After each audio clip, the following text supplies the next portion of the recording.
funds. This has been long awaited, and the county assemblies have been longing for this independence.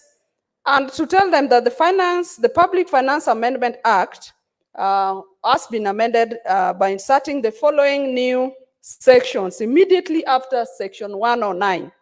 And the most critical is that they establish for each county a fund to be known as the County Assembly Fund.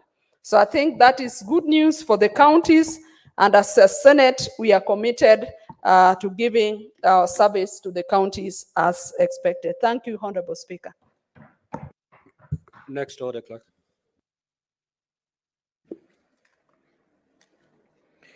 Order number 3, messages. Order number 4, petitions. Senator Fobusia. Senator Mtata.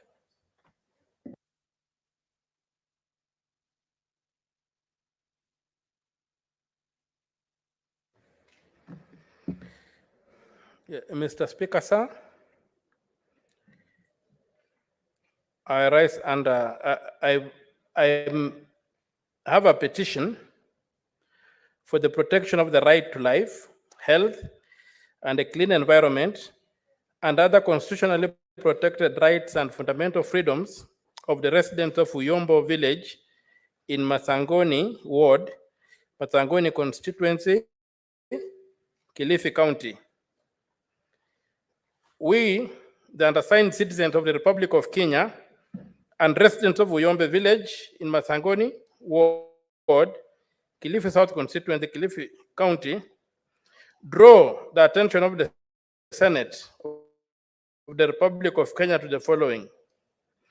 That Kilifi County has a population of 1,453,787 people, according to the census of 2019, and is home to 4,153 fishermen, and has a total of 199,674 families practicing agriculture on 112,879 hectares of land.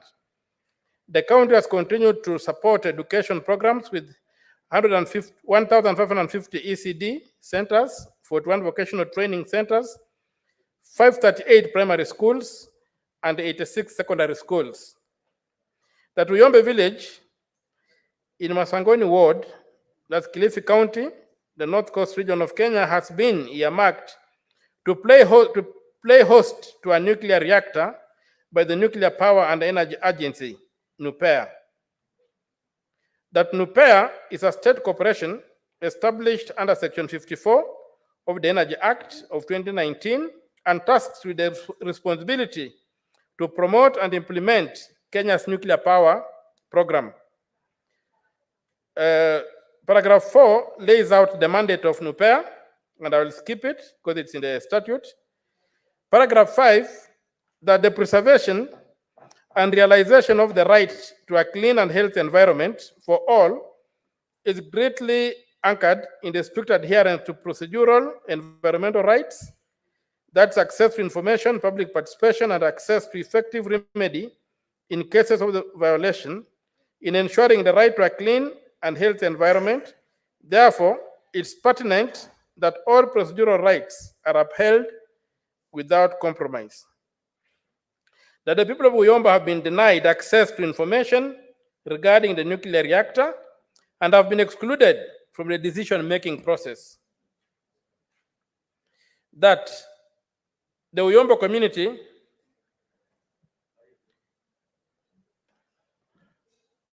have been excluded in the participation that led to choosing the site. That no measures have been put in place for effective remedies or access to justice in cases of a nuclear spill for the people of Kilifi County. The nuclear modular reactors will use uranium in their processes. That the uranium will produce radioactive waste. That the half-life of uranium is 4.5 billion years. That this makes the project highly sensitive, risky, extremely toxic, and dangerous for the county and beyond, for people, the land, flora, and fauna. into future generations.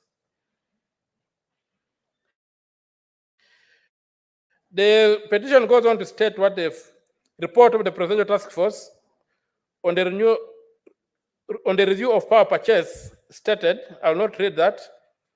It's on record.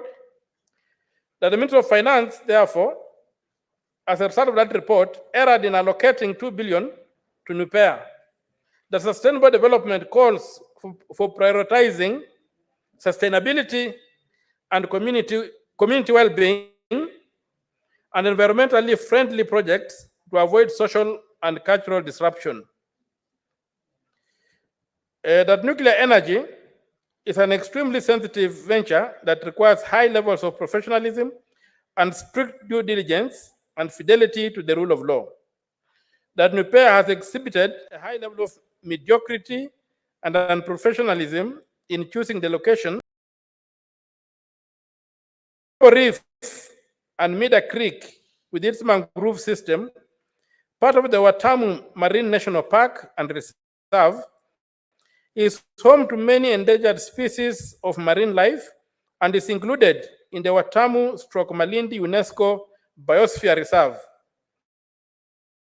The area attracts many special interest conservationists, scientists, and tourists who are opposed to the location of the project. This area is known as a biodiversity hotspot and must be protected at all costs. That Uyombo community also borders the Arabuko-Sakoke Forest, Nature Kenya states. Arabuko-Sakoke Forest is the last large protected fragment of the East African coastal forest and home to 4 endangered mammals and 6 threatened birds. The forest also provides sources of livelihood for the neighboring communities and ecological services for the country. It must be conserved for the people of Kenya. That the area is a home to coral reefs, mangroves, dolphins, and whales, which attract many tourists, researchers, and special interest groups.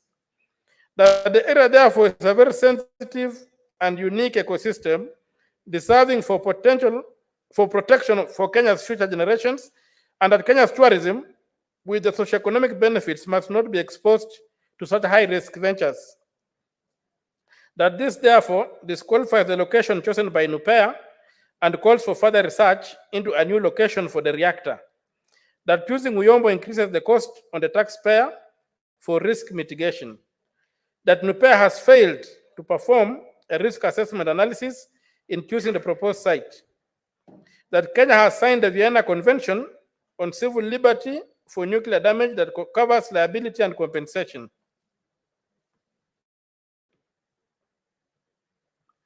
That Kenya is yet to ratify the Pelindaba Treaty, making it possible grounds for suspicion of setting up nuclear weapons by any mischievous regime in power, which could cause instability in the region.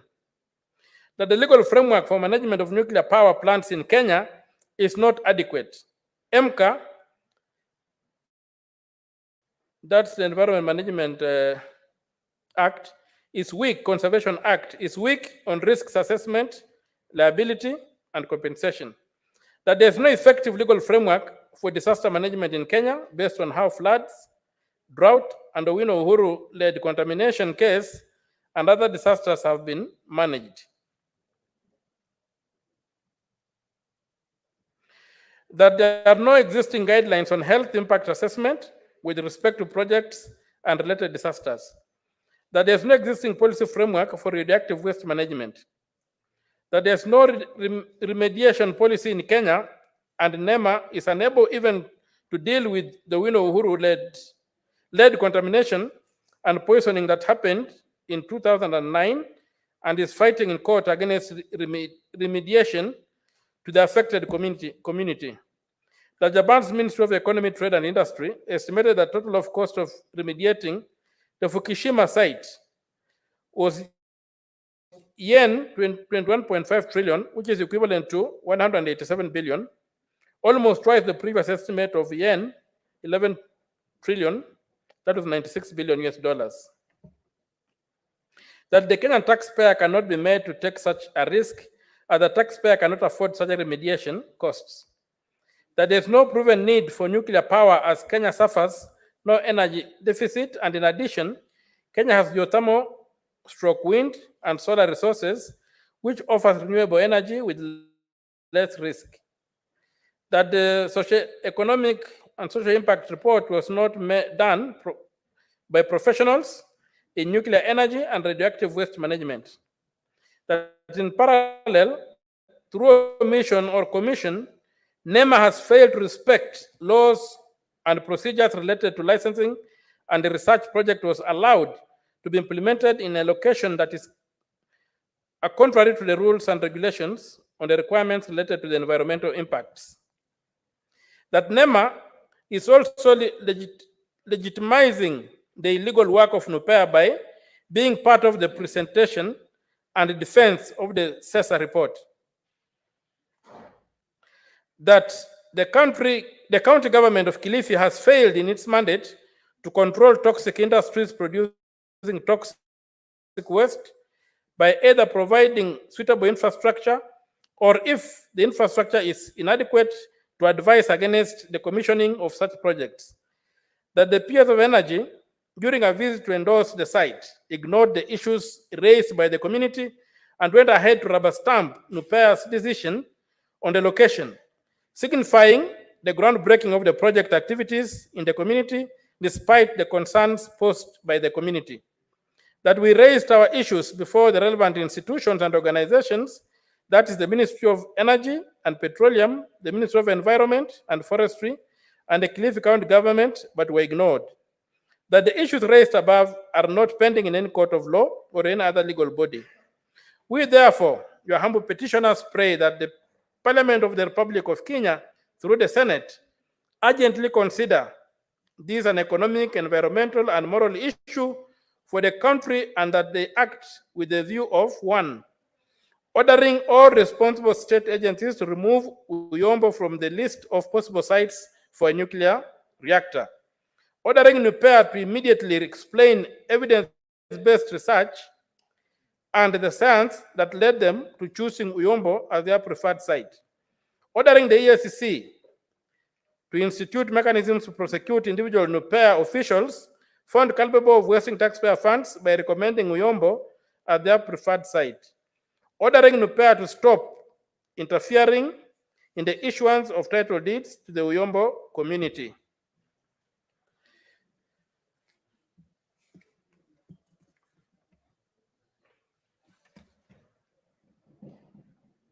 Ensuring the freedoms of the residents of Uyombo village and other Kenyans under the Constitution of the Republic of Kenya. And your petitioners will ever pray. Dated the 12th day of October, 2023, presented to the Senate by the Senator for Busia County on 30th October, 2023. Thank you, Mr. Speaker, sir. Thank you. Pursuant to Standing Order 238-1, this petition is committed to the Standing Committee on Energy, and the said committee may work jointly with the Standing Committee on Land, Environment, and Natural Resources in preparation of the report. And in terms of Standing Order 238-2, the committee is mandated to, within 60 calendar days from the date of reading the prayer, which is today, to respond to the petitioner by way of a report addressed to the petitioner and tabled on the table of this Senate. It is so directed. Next order, clerk. Order number 5, papers.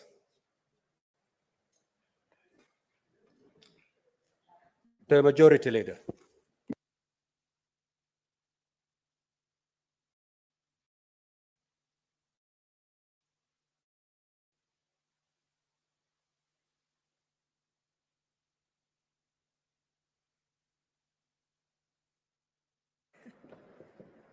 Mr. Speaker, sir, I beg to lay the following paper on the table of this Senate today, 15th of November, 2023, Mr. Speaker, being the Circle Society's Regulatory Authority Specified Non-Deposit Taking Levy Order 2023. Thank you.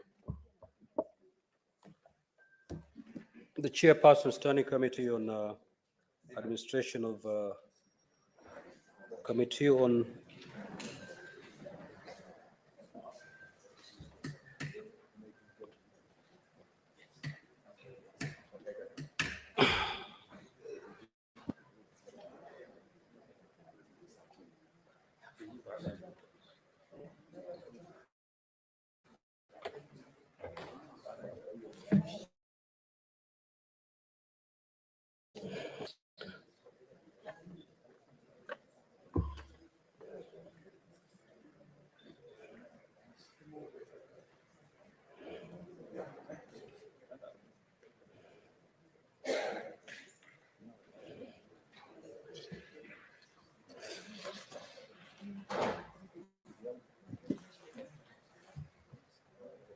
the chairperson, Standing Committee on National Security, Defense, and Foreign Relations.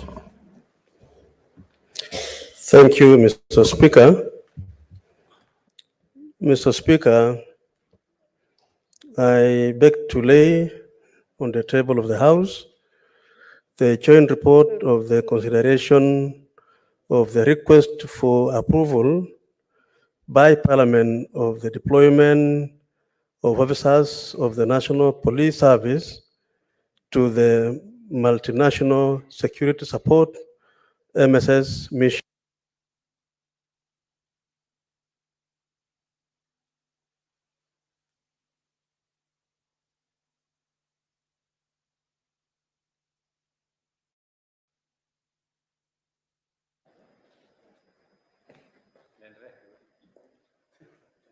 Thank you, Mr. Speaker.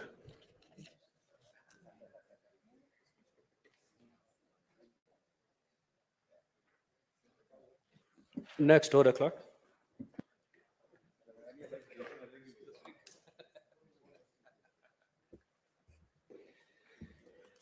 Order number 6. Senator, just hold on, clerk. Senator Sifuna, you very well know at what point a senator ought to rise on a point of order. And this does not present that opportunity. Okay, proceed with your point of clarification.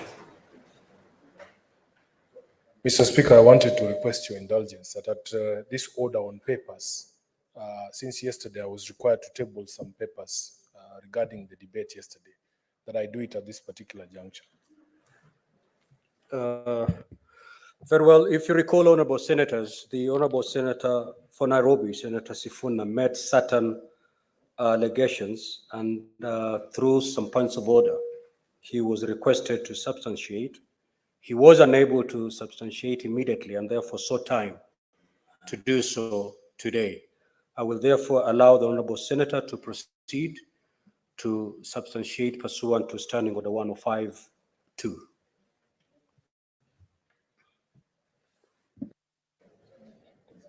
Thank you, Mr. Speaker. During debate yesterday, I made certain assertions on the floor of the House and requested that you allow me time to table evidence to support the assertions that I made. There were 3 matters that I was required to substantiate, Mr. Speaker. I am going to substantiate 2 of those and withdraw 1. Mr. Speaker, the one I'm going to withdraw was on the question of whether the Wi-Fi at city markets are working. My idea of substantiation was to prepare sworn affidavits by traders at those markets to demonstrate that, in fact, those Wi-Fi hotspots do not work. Because of the time that it's taking to produce those affidavits, I want to withdraw that remark, Mr. Speaker, so that in the event that I have the affidavits ready, I will be able to make that allegation or assertion again.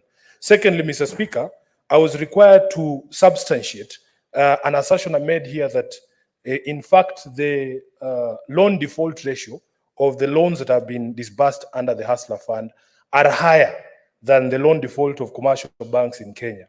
I have here with me, Mr. Speaker, an extract of the Central Bank of Kenya Annual Report and Financial Statements for 2022-2023. This report, Mr. Speaker, is available on the Central Bank Statement website, official website from where I got it. And also, Mr. Speaker, it is available, just 1 minute, on the regular Monetary Policy Committee updates, which are available to members of this House. Mr. Speaker, I want to point specifically to page 27 of that report. What is the point of order, Senator Bond? Mr. Speaker, is about procedure.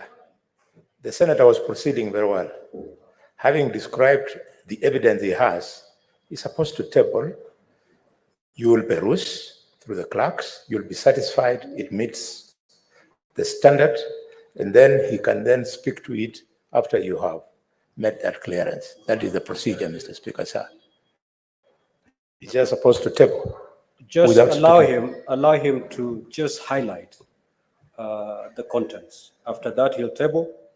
Of course, I'll have the opportunity to peruse through it and thereafter make a ruling as to whether that particular document indeed substantiates the allegations made yesterday. Thank you, Mr. Speaker. When you peruse, I want you to note page 27, where the central bank has extracts of statement of comprehensive income for commercial banks. And I have highlighted for you the loan portfolio vis-a-vis the non-performing loans and the bad loans. And Mr. Speaker, you will see that the non-performing loans as at the end of October 2022 or June 2023 stood at 14.5%. Mr. Speaker, as you are aware, the non-performing loans for the Hustler Fund are at 3 billion, which is 30% of the outstanding, which is 10 billion. It's simple math, Mr. Speaker, I wish to table.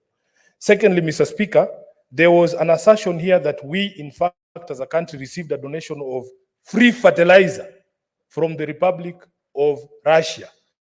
Mr. Speaker, I have here with me an extract of the official Russian embassy in Kenya Twitter page. And on this one, I want to thank Kenyans on Twitter for pointing me to this particular page. It is a verified page, Mr. Speaker, and electronic evidence for those who want to shout point of order is admissible in this country. Mr. Speaker, you will see a communication on the official handle of the Russian embassy in Kenya of a donation of 34,000 tons. Mr. Speaker, I have gone further to attach, and I wish we would be allowed to play videos the way we were playing videos during the Kawira Mwangaza impeachment. But I have photographic evidence. Senator Sifuna, is the fertilizer in question the same fertilizer in that? In fact, indeed, Mr. Speaker, that is my point. This is the free fertilizer that we were told has now been subsidized. And the point I was making is you can't subsidize something you got for free. Mr. Speaker, I have attached photographs and news items of the Cabinet Secretary responsible for agriculture receiving that consignment of free fertilizer. Mr. Speaker, I wish to table. Well, I will, the clerk get seized of these documents. We will look at the authenticity of those documents, and I'll make a ruling as to whether they can be used to substantiate your claim. Yes, Senator. Mr. Speaker, I believe in your wisdom, but as you're perusing those documents, Mr. Speaker, it should be clear that that evidence that is being tabled there, if there was a donation, where is the evidence that that same consignment moved from where the Minister of Agriculture received it, it went to distribution areas, and it is the same fertilizer that has been given to the people of Kenya as subsidized fertilizer? Mr. Speaker, there is responsibility here. Let us stop politicking with things that deal with food and the lives of our people, Mr. Speaker. I thank you. I will peruse these documents. Senator Sifuna knows the consequences of his actions, and upon perusal of these documents, if indeed they do not substantiate the claim as made yesterday, then the consequences will naturally flow. Thank you. Next, order clerk. Order number 6, notices of motion. Order number 7, questions and statements.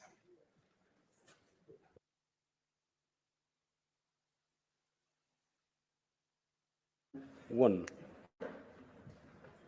Senator Hamida Kibwana.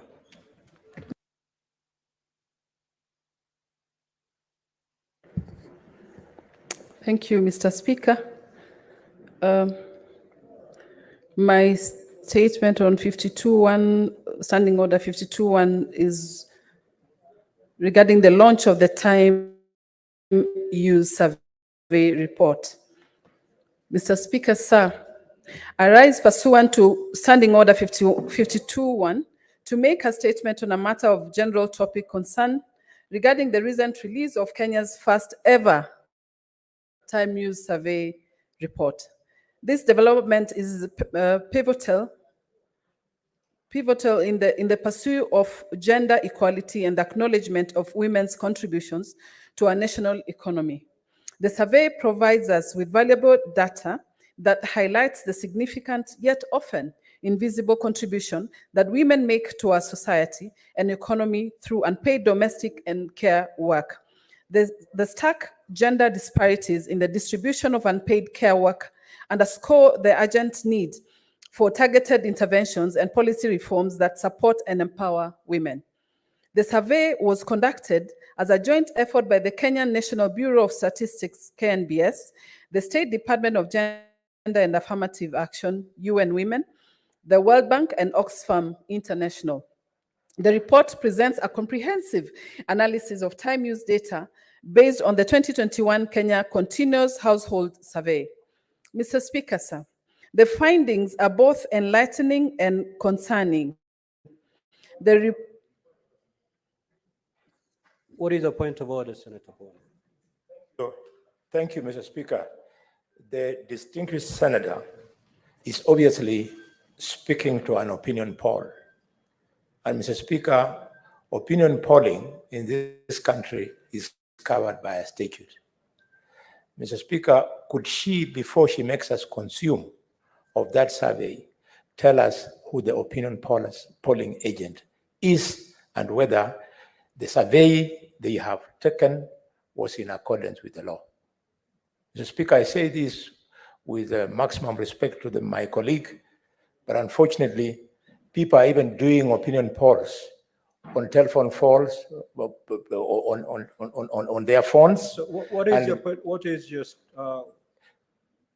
are you? Yes, I'm requesting the member to tell us who is the opinion polling company. Just get me right, Senator Yes. Bone. Under what standing order are you basing your point of order? Thank you. Mr. Speaker, according to our standing orders, members of parliament, 105. Which standing order? 105. 105. Okay, proceed. Thank you, Mr. Speaker. I had made my point. The accuracy of the information she's about to table. Nothing personal, but we want to be sure that we are not consuming what they say in computer palace, garbage in, garbage out. Senator Amida, what is the accuracy of this statement you're making pursuant to Standing Order 52.1?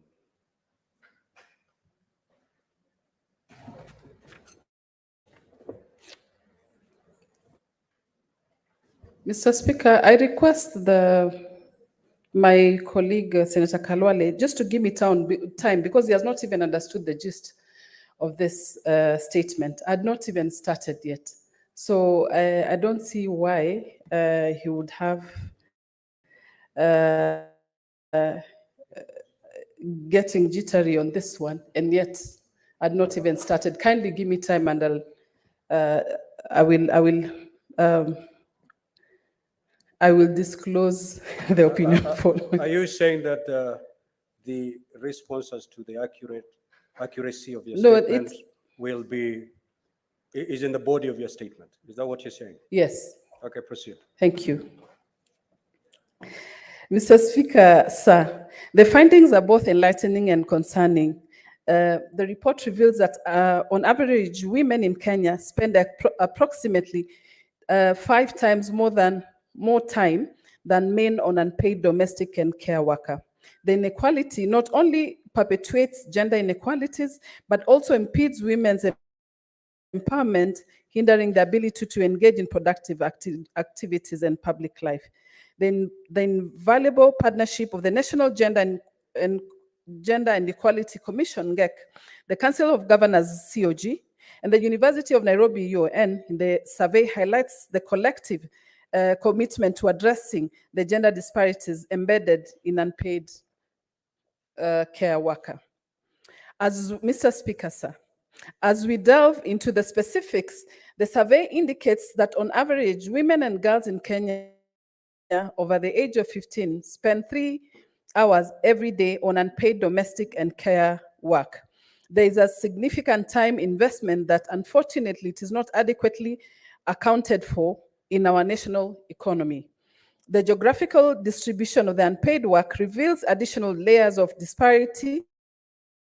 Women in Marsabit County, for instance, spend a staggering 7 hours per day on unpaid domestic and care work, nearly double the national average. Similarly, trends are observed in other counties, emphasizing the need of targeting interventions. The implications of this data are profound. The under-recognition of the contributions of women to the national economy, specifically in the realm of unpaid care work, results in an incomplete representation of our economic activity. This oversight has broader implications, including the perpetuation of the feminization of poverty and a hindrance of the full realization of women's potential in economic and social development.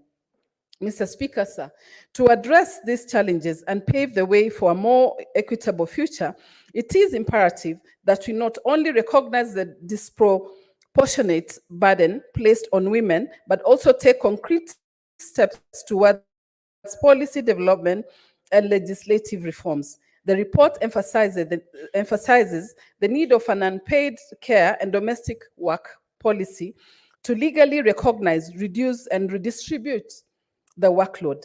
Furthermore, it calls for the development of labor policies that support the integration of unpaid caregivers into the labor force, establishing family-friendly working arrangements and ensuring decent terms and conditions of employment. Mr. Speaker, sir, as senators, we have a critical role to play in championing these policy changes and legislative reforms. The Time News Survey report is a call to action. It is a reminder that we must take decisive and concrete steps to address the gender disparities in unpaid care work and fully recognize and value the contributions of women in our economy and society. By doing so, we will not only be advancing the cause of gender equality and women's empowerment, but we will also be building a more just, equitable, and prosperous Kenya for all of us. I thank you, Mr. Speaker. Statements pursuant to Standing Order 53-1. Senator Hamida. Thank you, Mr. Speaker. I'll proceed with my second statement on the mental health unit desks in all institutions in Kenya. Mr. Speaker, sir, I rise pursuant to Standing Order 53-1 to request for a statement from the Standing Committee on Health on the establishment of mental health unit desks in all institutions in Kenya. In the statement, the committee should outline initiatives undertaken by the government to establish mental health unit desks in all public and private institutions in Kenya. Mr. Speaker, I repeat, in all public and private institutions in Kenya, explaining any coordination with mental health professionals and organizations to provide timely interventions and support. State plans, number 2, by the government to ensure that the mental health unit desks in institutions have adequate resources and qualified personnel to assist in conducting regular awareness campaigns, workshops, and seminars. Number 3, provide information on the budget allocation and funding mechanism in place for the establishment and maintenance of mental health unit desks. And finally, recommend the establishment of a standardized monitoring and evaluation framework to ensure the mental health desks meet their objectives. I thank you, Mr. Speaker. Senator for Kisumu, Senator Professor Tom Ojenda.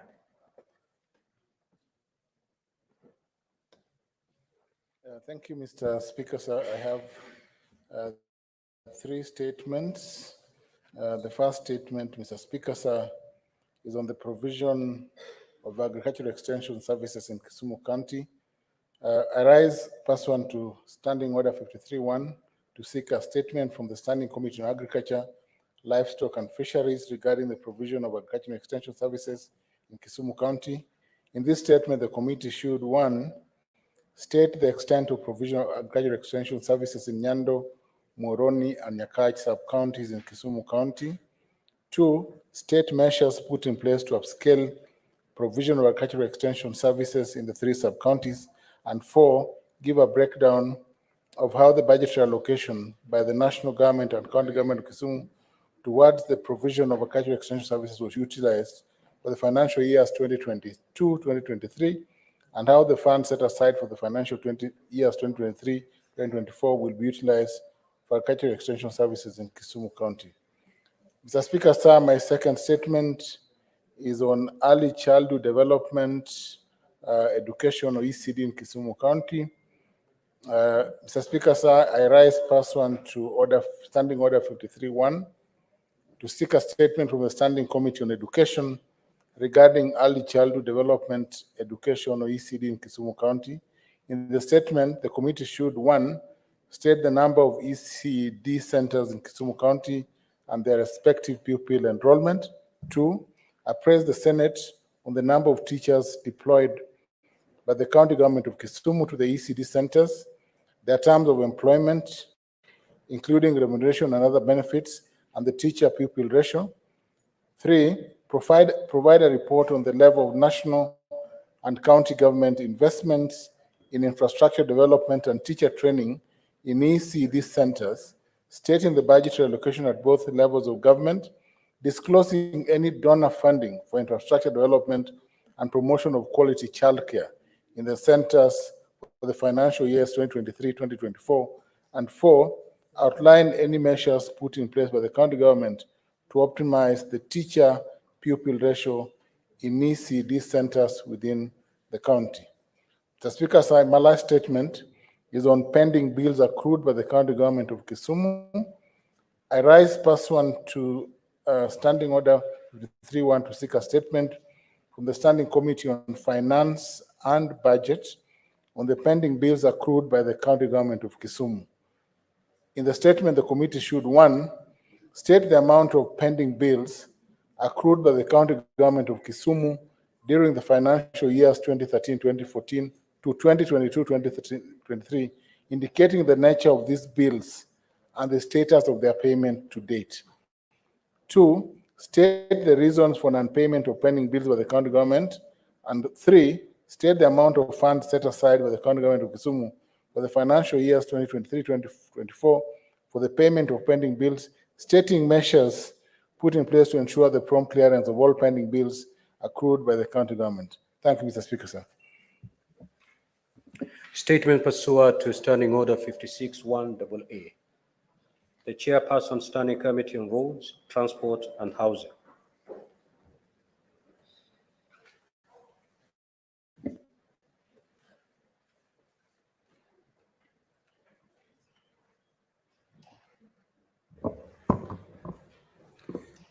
Thank you, Mr. Speaker. I am not the chairman of Transport, but I'm a member of that committee, Mr. Speaker. So I'm reading on behalf of the chairman. Mr. Speaker, sir, Standing Order 56-1 provides that a chairperson of a committee may make a statement relating to a matter of which the committee is responsible. Mr. Speaker, sir, pursuant to Standing Order 56-1, I wish to issue a status report on the progress of consideration of the following 6 statements. A. Statement by Senator Crasto Asige, MP, regarding retesting of public service vehicle, PSV, upon expiry of their driving licenses. B. Statement sought by Senator Joseph Kamau, MP, regarding the construction status of the road connecting Lake Kenyatta Primary School to Ziwa Junction, Lamu County. C. Statement sought by Senator Kadhuri Murungi, MP, on the progress of the evaluation of tenders and commencement of dwelling works of Meru Town Roads B6/A9 project phase 1. D. Supplementary information to a statement on illegal diversion of staff training funds from the accounts of Kenya Maritime Authority. E, statement by Senator James Kamau Murango MP regarding speeding by drivers transporting miraa in parts of Kirinyaga County. And F, supplementary information to a statement by Senator Beatrice Ogola MP regarding death of border riders and their passengers by sugarcane trailers of a local sugar miller, Sukari Industry in Diwa constituency. 1, statement by Senator Prasto Asige MP regarding testing of public service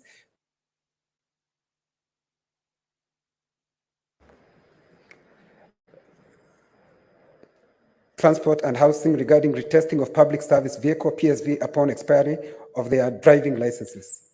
In the statement, the committee was requested to A, explain the justification and criteria for retesting of holders of driving licenses with class endorsement B3, D1, D2, D3, C, C1, CE, and CD upon the expiry of holder licenses and as communication by the National Transport and Safety Authority, NTSA, on 20th June 2023, stating the associated fees. B, state the professional qualification requirements for individuals conducting the retest. C, state whether the proposed biometric licenses are obligatory, specifying which category of drivers would be required to obtain them and the cost associated with obtaining a biometric license, explaining the difference in cost, if any, and D, shed light on the extent to which representatives of long-distance drivers and conductors associated were involved in arriving at a decision by the NTSA to retest drivers holding the said driving licenses. Mr. Speaker, sir, in response to the request by Senator Christo Asig MP, the committee sought and received a response to a statement from the Cabinet Secretary, Ministry of Road and Transport. At its sitting held on 12th October 2023, the committee considered the response to the statement and observed that the response was unsatisfactory and sought supplementary information. The committee will therefore pursue the supplementary issue raised in the statement to its conclusion. In statement 2, statement sought by Senator Joseph Kamau MP regarding the construction status of road connecting Lake Kenyatta Primary School to Uziwa Junction, Lamu County. At a sitting of the Senate held on Wednesday, 31st May 2023, Senator Joseph Kamau MP sought a statement regarding the construction status of road connecting Lake Kenyatta Primary School to Uziwa Junction, Lamu County. In the statement, the committee was requested to A, provide details of the tender for upgrade of the road from earthen to concrete, paving blocks, including the date, identifying the contractors who won the award, the amount of funds allocated for the project, and the scope of work to be undertaken. B, clarify whether the Ministry of Roads and Transport is aware that the work was done, but the concrete paving blocks were subsequently removed by the contractor, and if so, states the reason for the same. And C, state the measures in place, if any, by the government to have the road reconstructed to the specifications provided in the tender award, providing the timeline for completion of the project. Mr. Speaker, sir, in response to the request by Senator Joseph Kamau MP, the committee sought and received a response to the statement from Cabinet Secretary, Ministry of Roads and Transport. At its sitting held on 12th October 2023, the committee considered the response to the statement and observed that the response was unsatisfactory and sought supplementary information. The committee will therefore pursue the supplementary issue raised in the statement to conclusion. Statement sought by Senator, the third statement, Mr. Speaker, was the statement sought by Senator Kaduri, MP, on progress of evaluation of tenders and commencement of dwelling works of Meru Road B6/A9 project phase 1. At a sitting of the Senate held on Wednesday, 12th April 2023, Senator Kaduri Murungi, MP, sought a statement regarding the progress in the evaluation of tenders and commencement of dwelling works of Meru Town Road B66/A9 project phase 1. In the statement, the committee was requested to A, appraise the Senate on the status of evaluation of tenders number Kenha 2536/2022 and Kenha 2540/2022 for dwelling consultancy services for construction and supervision of Meru Town Road B66/N9 phase 1 works, noting that the two tenders were closed on 18th March 2022 and 22nd March 2022, respectively. State reason for this delay in completion of evaluation process. And C, state when the dwelling of Meru Town Road B66/A9 project phase 1 will commence, giving the projected date of completion, stating measures, if any, being taken to ensure that the project will be completed within the scheduled timelines and budget. Mr. Speaker, sir, in response to the request sought by Senator Kadhuri Murungi, MP, the committee sought and received response to the statement from the Cabinet Secretary, Ministry of Roads and Transport. At its sitting held on 12th October 2023, the committee considered the response to the statement and observed that the response was unsatisfactory and sought supplementary information. The committee will therefore pursue the supplementary issue raised in the statement to its conclusion. Mr. Speaker, the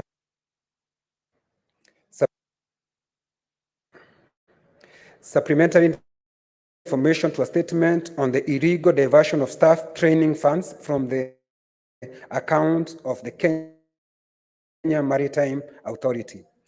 At the sitting of the Senate held on 8th November 2022, Senator Mohamed Faki, MP, made of Kenya Maritime to the statement from the Cabinet Secretary, Ministry of Mining, Blue Economy and Maritime Affairs, and considered it on 28th February 2023, where the committee sought the following supplementary information to the statement. A, whether a maritime attaché at the Kenya High Commission in London was appointed. B, copies of documentation used in compliance of Section 43(1) of Public Finance Management Act and Regulation 48(1) of the Public Finance Management National Government Regulation 2015 during the budgetary allocation of funds from the staff training budget vote to the establishment of the Office of Maritime Attaché in London, and C, copies of agreement negotiation of Kenya Maritime Authority, KMA, with shipping lines, ships and classifications society that offered free training stroke discounted training cost of KMA employees. Mr. Speaker, sir, the committee received a response to the supplementary information sought and considered it on 17th of October 2023. The committee observed that the response was unsatisfactory and resolved to invite the Kenya Maritime Authority on Thursday, 2nd November 2023, to clarify on the issue of staff training. The fifth statement, Mr. Speaker, the statement by Senator James Kamau Murango, MP, regarding speeding by drivers transporting miraa in parts of Kirinyaga. At a sitting of the Senate held on Wednesday, 16th November 2022, Senator James Kamau Murango, MP, requested for a statement from the Standing Committee on Roads, Transportation and Housing regarding speeding by drivers transporting miraa in parts of Kirinyaga.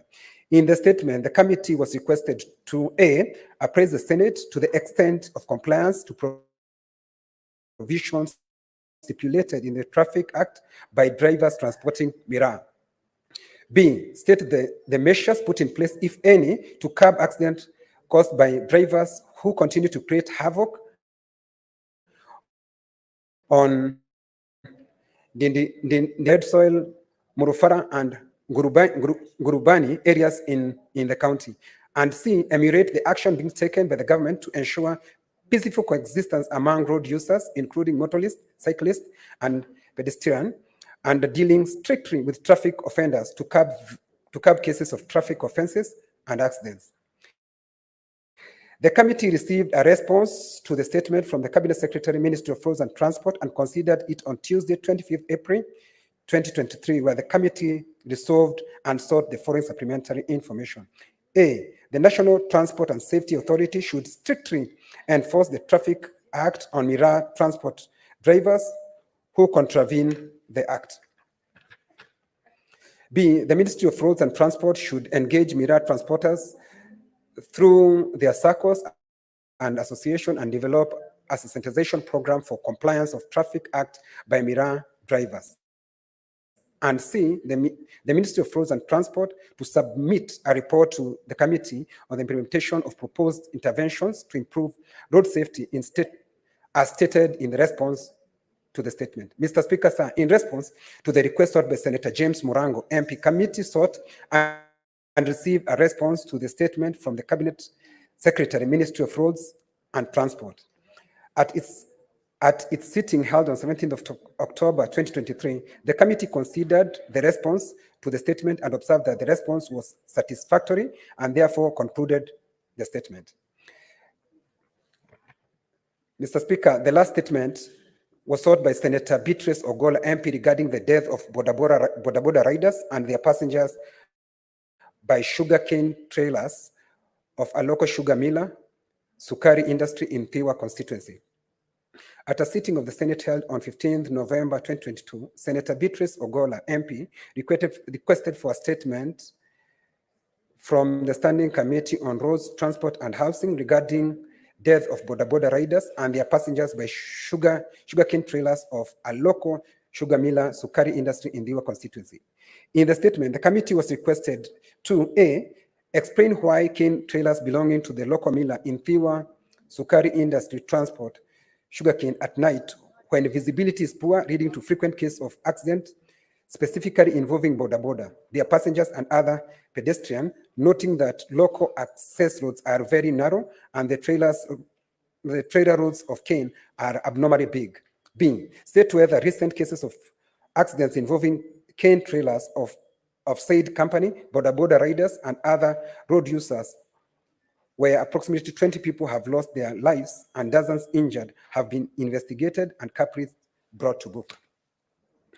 C, cause the sugar miller to clear cane trailer breakdown along the road, prompting, noting inordinate delay in clearing broken down cane trailers from the roads continues to pose danger to road users. D, explain whether families of persons who have lost their lives or sustained injuries arising from accidents involving cane trailers and boda have been compensated by sugar millers, where investigation have found the miller culpable. And E, outline plans, if any, by the Kenya National Highway Authority, KENHA, the Kenya Rural Authority, KERA, as well as the county government of Homa Bay, to expand local access roads and repair dilapidated sections, as well as clearly mark the roads with the appropriate signage. The committee received a response to the statement from the Cabinet Secretary, Ministry of Roads and Transport, and considered it on Thursday, 27th April 2023, where the committee resolved and sought the following supplementary information. A, data on the accidents that have occurred in Thiwa constituency since 1st December 2022 to 31st March 2023, and indicate the cause of the accident, the roads along which the accident occurred, the owners of vehicles involved in the accident, the fatalities, injuries per accident, and the actions taken as a result of accidents by the NTSA and NPS, and B, whether there are any application and grants made for exemptions of road capacity by sugarcane trailers in Thiwa constituency. Mr. Speaker, sir, in response to the request by Senator Beatrice Ogola, MP, the committee sought and received a response to the statement from the Cabinet Secretary, Ministry of Road and Transport. At a sitting held on 17th of October 2023, the committee considered the response to the statement and found the response to be satisfactory and therefore concluded the statement. Mr. Speaker, sir, the committee has noted with concern the high rate of death of over 4,500 per year, arising from increased road accidents in the country, and in such, the committee has scheduled to hold a meeting on 7th of October 2023 with stakeholders involved in roads safety awareness and sensitization prioritization so as to deliberate on actions that should be taken to reduce the number of road accidents. Mr. Speaker, sir, during consideration of response to the above statement, the committee invited the senators who requested for those statements. Mr. Speaker, I thank you for allowing me to read this long statement. Thank you. Next order, clerk.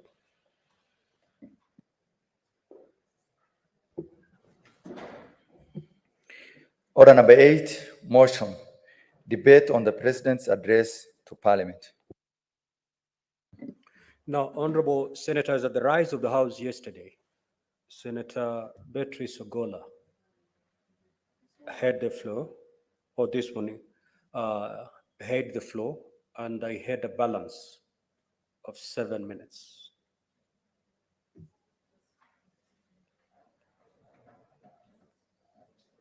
She's not in. She has to familiarize herself with the standing order, because those 7 minutes will go up in the air once I move to the next senator to speak.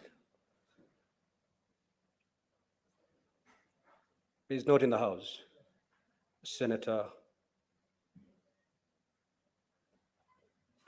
Essie.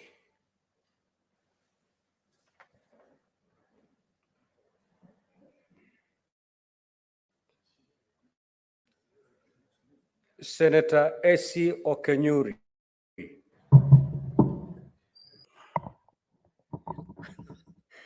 Thank you, Mr. Speaker, for this opportunity.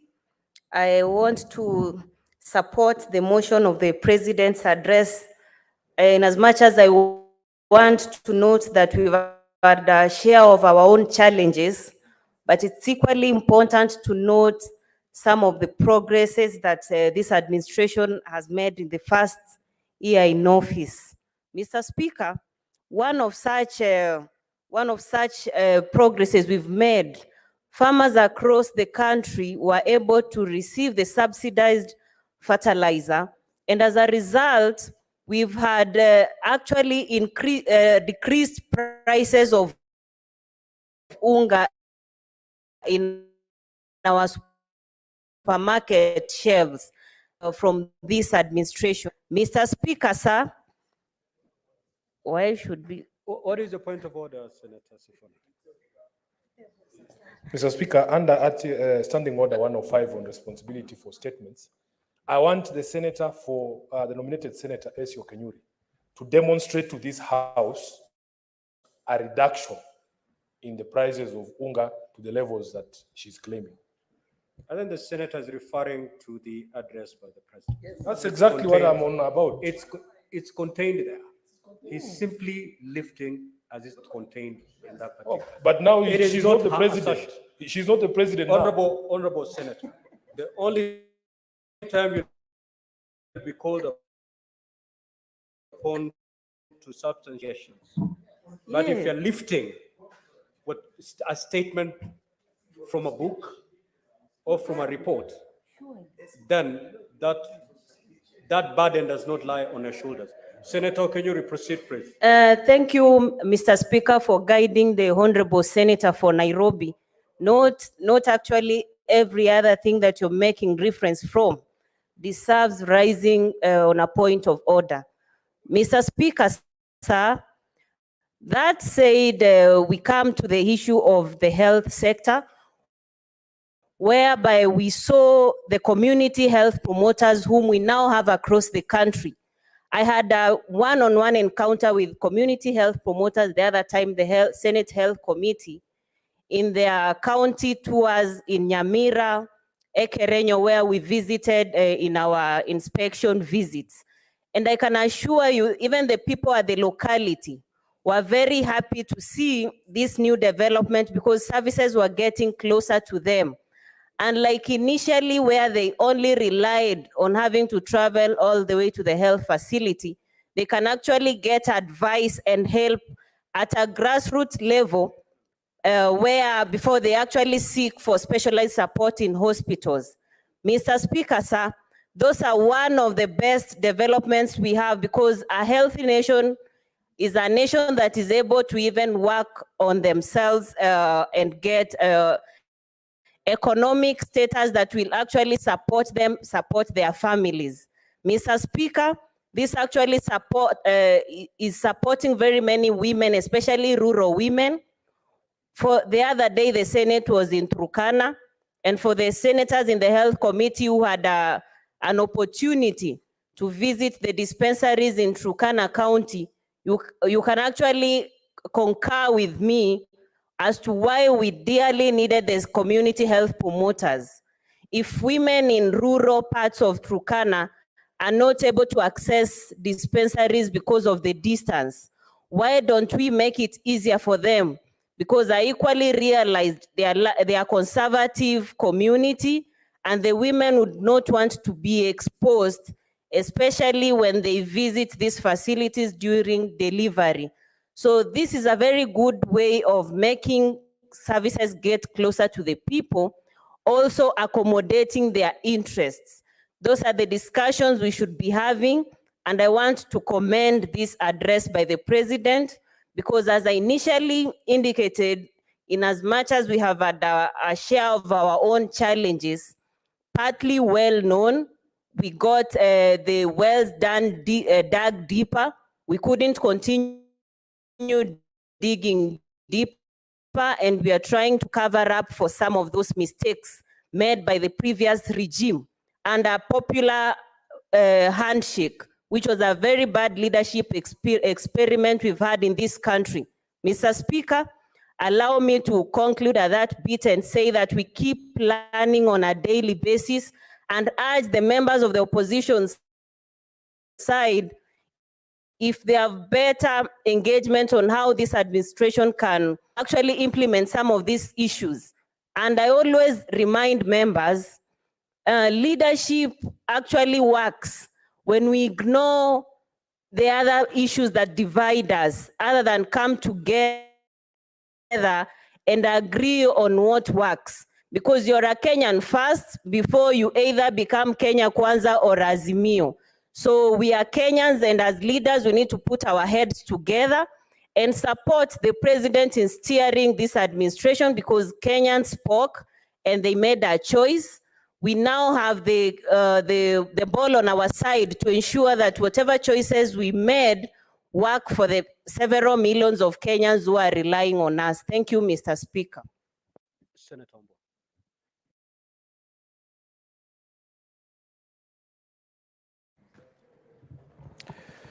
Speaker, I thank you for this opportunity to also add my comments to the address by the President. Speaker, I would seek your guidance first before I make my comments on whether you have ruled on the admissibility of the statements and documents laid by Senator Sifuna to substantiate his claims on the floor, and specifically in relation to the issue of the fertilizer subsidy. Because the Speaker, in my comments, I want to touch on that issue of the fertilizer, but I don't want the wrong impression to be created that I am commenting on a matter that you have not made a ruling on, the Speakers.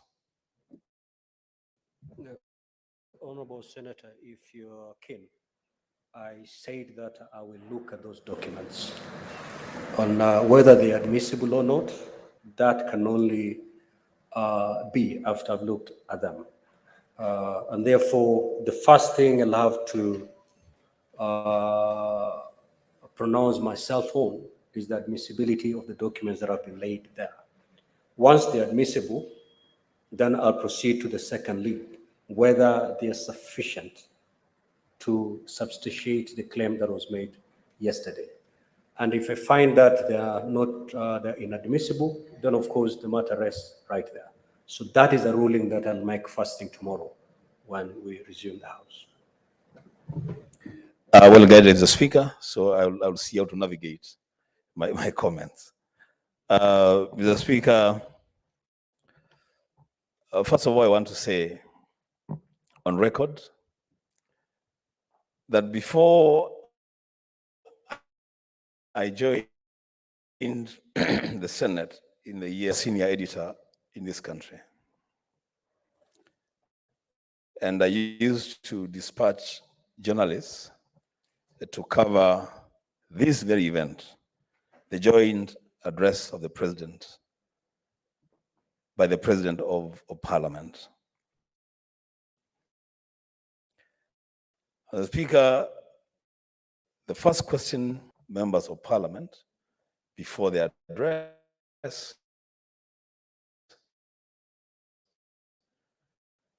would be, what are your expectations? And after that, then I would debrief them on whether the expectations had been met. The Speaker, now I'm seated here as a senator, as a leader in this country. I must confess that going by the trend that I've seen this administration conduct itself in public and the suffering that the people of this country have been subjected to by this administration, I did not have any expectations on that address. And so the Speaker, having made that statement, I would want to inform us that the Speaker, Article 132 of the Constitution, the entirety of that article, places an obligation on the President to address Parliament. In fact, the Speaker, even just a casual reading of that article would demonstrate that the President's address to Parliament is the first obligation, it is the first function assigned to the President. So it cannot be a matter of just ticking boxes that I have done this, I've done that.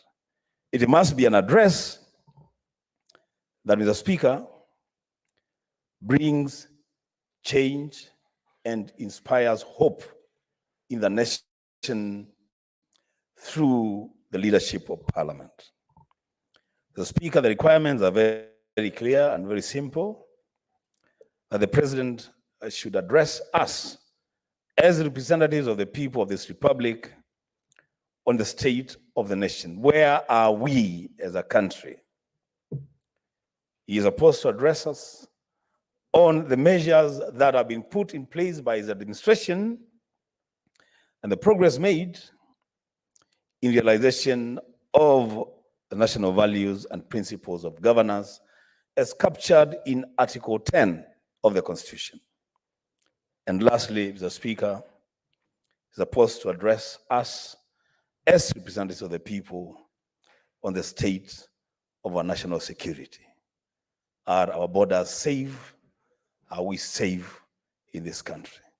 That is what the Constitution requires the President to do. Mr. Speaker, having gone through the address of the President over and over again, I must say I am extremely disappointed. Disappointed, Mr. Speaker, because there are issues glaring at Kenyans today that those who had expectations would have wished that the President addressed this nation on those issues. The Speaker, I will mention only 2 or 3. On the matter of the cost of living, Mr. Speaker, and I said I would find a way of navigating that issue of the fertilizer because you are yet to make a ruling on it. But Mr. Speaker, allow me to say that the mention of the subsidy from 6,500 to 2,500, the Speaker, even if that were to be true, is too little at a time like this to be the only thing that the president of a republic mentions when it comes to addressing the issues of the cost of living. I've said many times, Mr. Speaker, that there are people in this region, Kenyans in this country, who don't use fertilizer to grow crops. People who don't use fertilizer to keep their animals, their poultry. And so, Mr. Speaker, if the only serious matter that the president could speak about on bringing down the cost of living was the issue of the fertilizer, then, Mr. Speaker, it is too little to talk about. I would have said a few other things about it, Mr. Speaker, because I'm waiting your ruling. I will stop there. But I will remind the president and this administration that the cost of living, Mr. Speaker, is such a serious issue in this country that as I comment on the address of the president today, the Speaker, there are millions of Kenyans who are unable to make their ends meet. There are millions of Kenyans who are unable to place a meal on the table for their children. The Speaker, there are millions of students in this country who are confused, Mr. Speaker. We have students in our universities who are unable to even sit exams because there is confusion on the system of education that we are using and the system of funding for university education. These are issues, Mr. Speaker, that should have attracted the attention of the president, should have made, should have gotten a pride of place in the speech of the president. Mr. Speaker, on the issue of inclusivity, as required in Article 10 of the Constitution. And this, Mr. Speaker, I say with a lot of seriousness. A few months ago, we concluded the recruitment of servicemen and women. What is your point of order, Senator Boni? Accuracy of speech. Is the senator of Kitui, in order to mislead the Republic, who might not have followed the president's speech during the joint sitting, that the president did not highlight the important matter of education? Indeed, Mr. Speaker, he did so in bullet 53, 54, 55, and finally, Mr. Speaker, bullets 56, 57, 58, 59, and 60. Is he in order?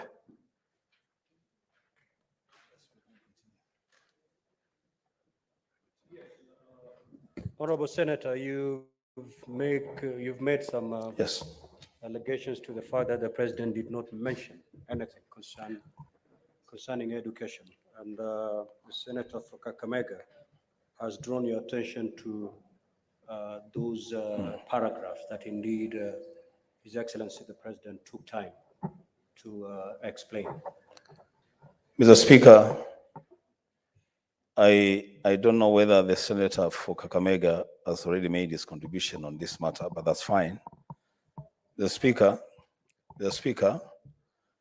because I have my time to make my contribution, if he listened to my opening statements, I said that this is not just an act of ticking boxes and telling people who are starving that you are starving. They already know. What I'm talking about is providing solutions to the challenges that face our university education, our secondary education, our system of education, our system of funding of our education system. Those are the things I'm talking about. Not just mentioning that these things are happening, because we already know that there is a problem. We are looking for solutions. The Speaker, on the issue of the inclusivity as required in Article 10 of the Constitution, I was saying that a few months ago, there was a recruitment of servicemen and women to join the Kenya Defense Forces. I raised a question on the floor of this House, seeking to know why the sub-county called Tharaka in Kitui County had been denied an opportunity to have a recruitment center for the servicemen and women joining the KDF.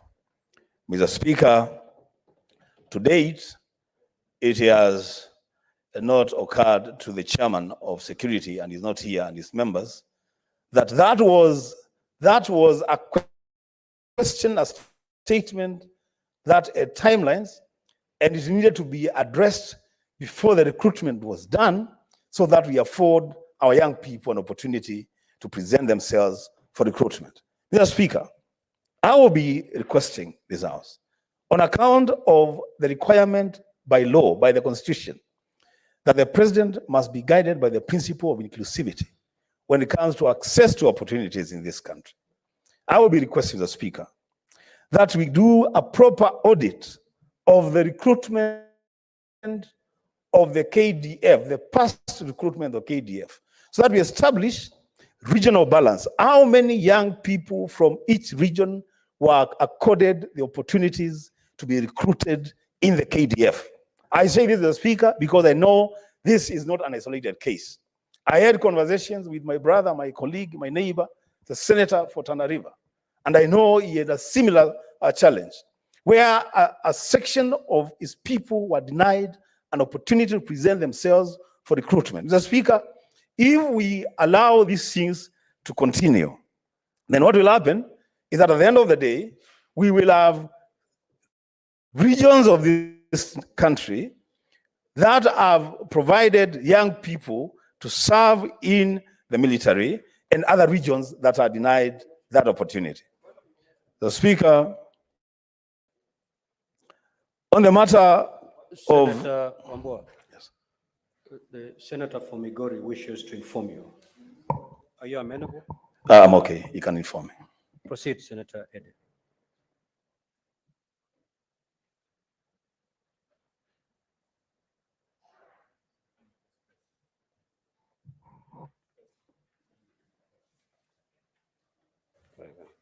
Thank you so much, Mr. Speaker. The issue that the senator of Kitui has raised is a very close issue to my heart. The issue around inclusivity, not only in the recruitment of KDF, but also in the general recruitment in the public sector. And I wanted to inform the senator of Kitui that I actually have two statements that I've forwarded to the relevant committees. One I did forward to the CS, the Committee on Labor, to scan and give us that proper audit on public service, the entire public service of the country. And yesterday I also did submit a statement here for the Ministry of Defense to give us exactly how this recruitment were done, but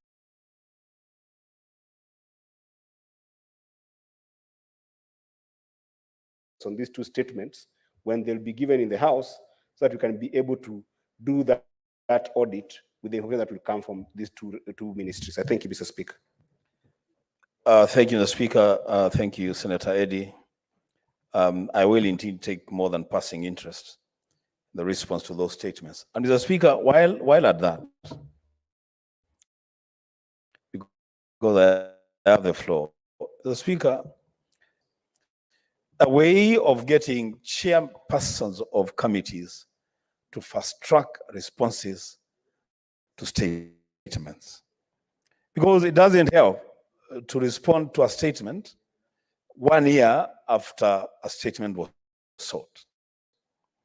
The Speaker, on the matter of food prices, and so that Senator Halwale does not accuse me of not reading the statement, I want to take an excerpt from the President's address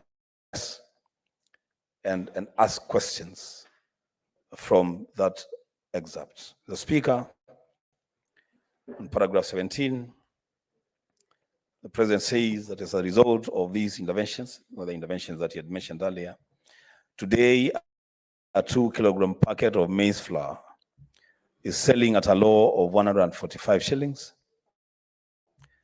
and a high of 175, depending on the brand, down from 250 shillings. A gorogoro of maize is selling at between 60 and 75 shillings. That is directly lifted from the address of the president. The Speaker, I have taken time and traveled far and wide to validate that very statement by the president. The Speaker, this statement by the president is not true. I was in Vihiga County, Luanda, on Sunday, and I took the pain to go around and ask the people of Luanda whether the price of gorogoro was retailing at 70 shillings. And all of them said the least that you can get is 90 shillings. But in most cases, it's 100 and 110 shillings.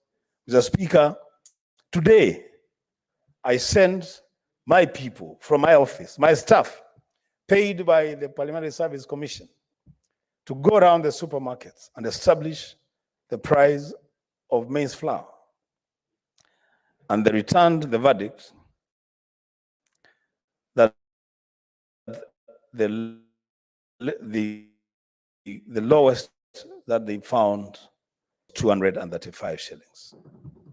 Mr. Speaker, I know that the president relies on the advice of his technical team to deliver certain speeches. On this one, they have left a lot of egg on the face of the president.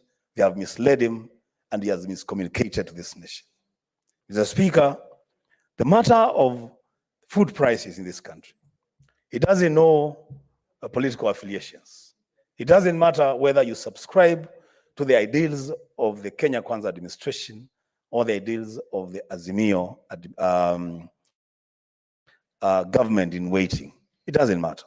The Speaker, the only thing that matters is that people want to have food on the table.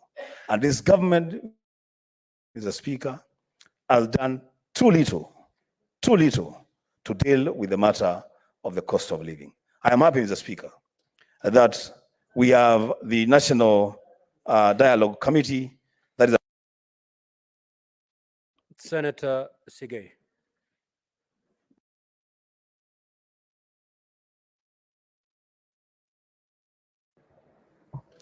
Thank you, Mr. Speaker.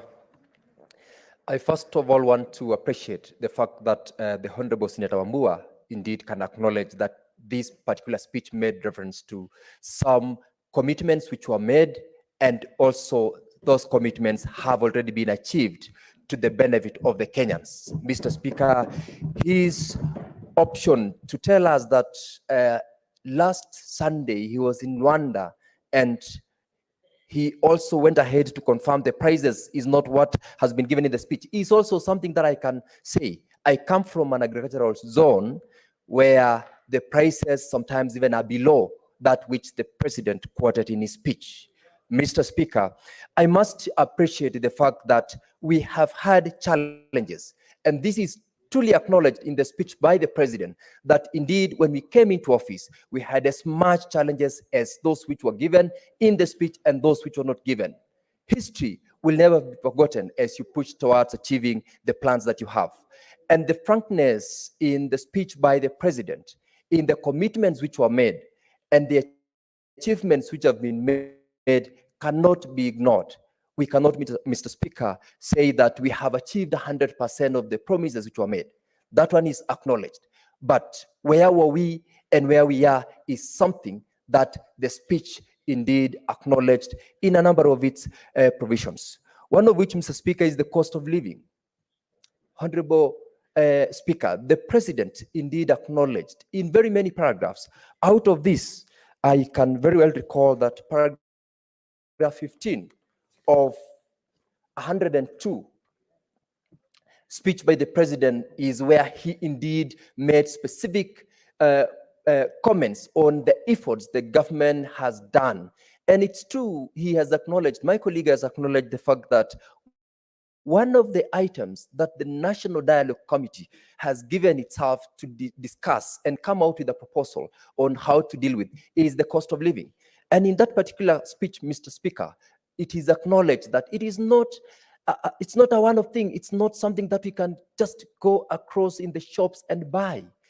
A cost of living, or the cost of living, is a process. It is something that begins somewhere and takes time. And one of the ways within which the cost of living has been addressed by this administration is on the effort that we have been told in the speech about the agriculture sector.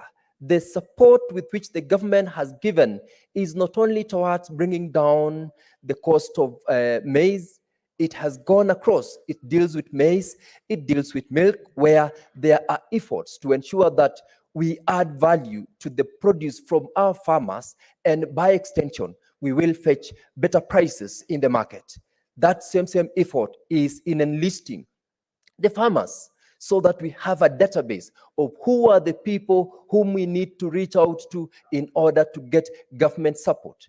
We acknowledge the fact that not all of us are farmers. Even in this particular house, Mr. Speaker, not all of us can also do the same thing. There are various people with various engagements and commitments where this particular speech acknowledges that those who are in agriculture are supported. Those who are in business are supported. And in this case, there is particular reference to the people in the small sector holdings, where the Hustler Fund, which they have intentionally decided to say it has not helped, is acknowledged. This is an approach that the government made in its campaign to reach out to the small business community. And indeed, the statistics which you are given has confirmed that it is not only the small business people who have borrowed this money, it has gone beyond that. And the second phase of this fund, Mr. Speaker, has equally been alluded to, where instead of reaching out now to the single business entrepreneurs, we've gone to groups where, by extension, we are going to support them by borrowing. This borrowing, Mr. Speaker, touches the business community in two ways. One, by supporting them to enhance their business enterprises, and also the approach which led to the removal of a number of these people from the bureau where they had been listed as non-credit worthy, where somebody is able to borrow a facility. In extension, that particular person will be supporting the business and enhancing his or her credit worthiness. Mr. Speaker, sir, this particular speech gave Kenyans the hope that we gave them in the course of the campaigns. And that particular hope is what keeps us and keeps the Kenyans going in terms of seeing tomorrow and achieving the dreams that they have had. One of the things that we must also not forget, Mr. Speaker, is the independence that this particular administration sought and has indeed provided to independent institutions, one of which was the immediate appointment of the 6 judges. I am a practitioner in the judicial sector, and I know the importance of having to recruit judges and give them their independence. That alone is something that takes justice not to only those who go to court, but to the rest of the Kenyans. Giving an independent management to the judiciary fund, which is enhanced to 3 billion Kenya shillings, is a very important aspect in building the independence of judiciary, enhancing access to justice, and by extension, it is expanding job opportunities, because by this fund, the judiciary has been given more opportunities to employ. This is what we every day cry. Very many young Kenyans have gone to school. They are reaching out, seeking for opportunities to be employed. And by this fund alone, we create employment to very many Kenyans. Beyond that, Mr. Speaker, the effort in the housing sector, the affordable housing sector, where we have not more than in the period we've been in office, the Kenyans have been given the opportunity to also not only go and get these houses, but it has been an opportunity to create more employment. A good number of my friends who sit in the minority side, Mr. Speaker, have participated in a number of those sessions where the affordable housing programs are being launched. In this way, it is on the one hand enhancing availability of housing, on the other hand, giving Kenyans the opportunity to get employment and also open up for the business community to supply the materials towards this construction, whether it is the fundis who've been trained or the guys who are owners of various hardware facilities. Mr. Speaker, I want to applaud the efforts that this administration has done. And the speech by the president is one of the administration has gone through, and the efforts the administration which he leads is pushing in order to make Kenya a better place. And in this way, Mr. Speaker, Kenya is going to be a better place in the near future.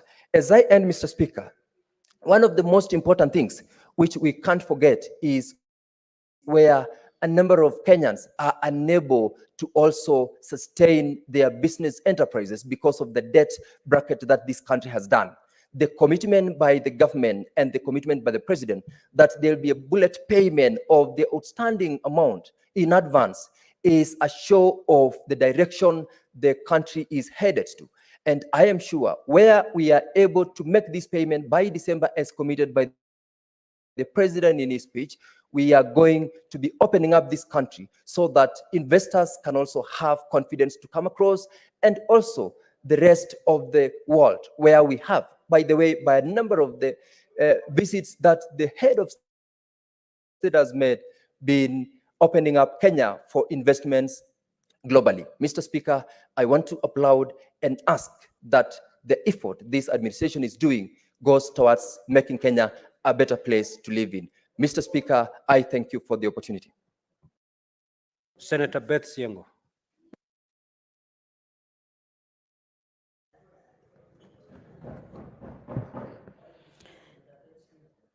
Thank you, Mr. Speaker, for this opportunity.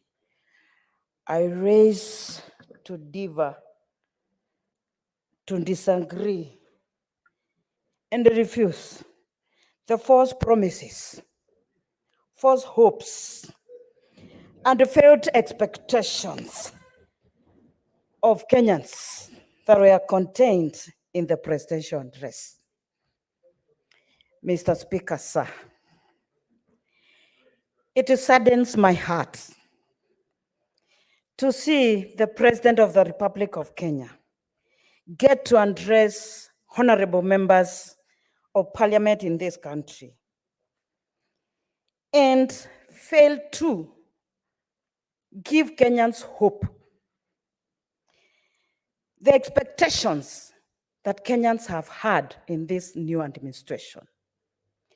My expectation as Senator Beth Siengo was for the president, first of all, to apologize to Kenyans for lying to them, for false promises, and making life more difficult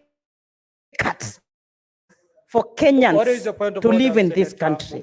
Senator Beth Siengo, kindly take it. This is a house of record, Mr. Speaker. Irrespective of how you feel, whether you like a person, or you cannot use words like lying. It's not parliamentary, Mr. Speaker. And we have already finished 1 year. Some of these things should not be happening, Mr. Speaker.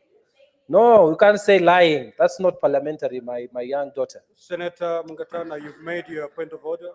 Senator Chirangei, kindly hold your horses. Senator Chirangei.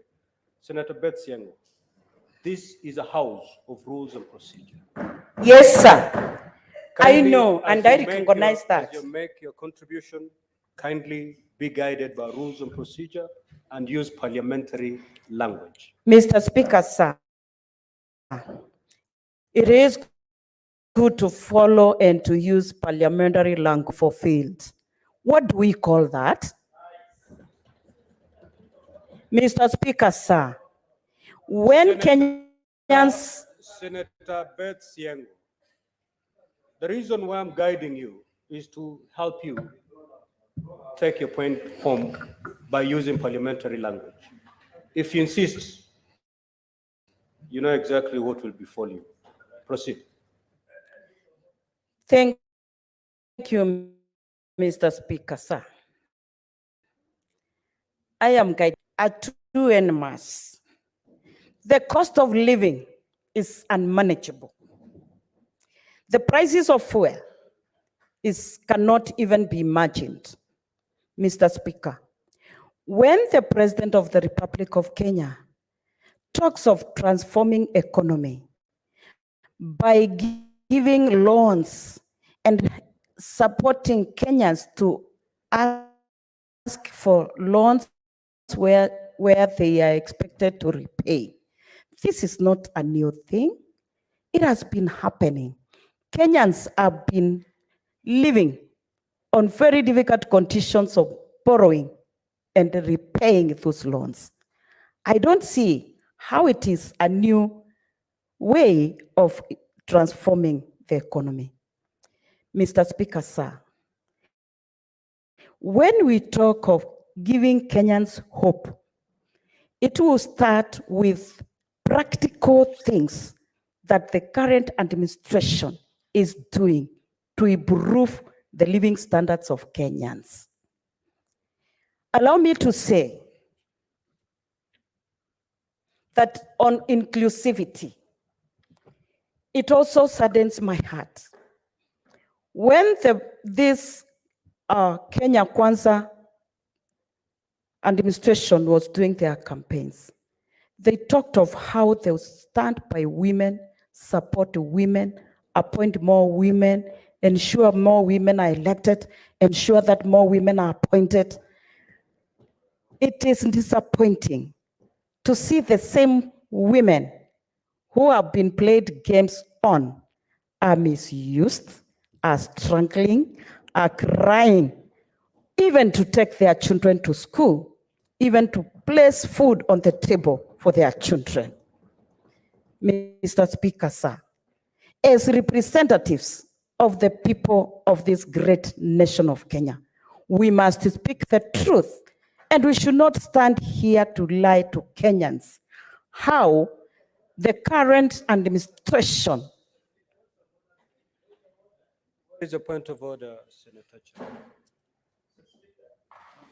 I stand under standing order number 98, 103, and 105. You have directed, unless you will now need to invoke standing order number 121 for disorderly conduct. You have directed that the senator uses parliamentary language, but she continues to use the word lie.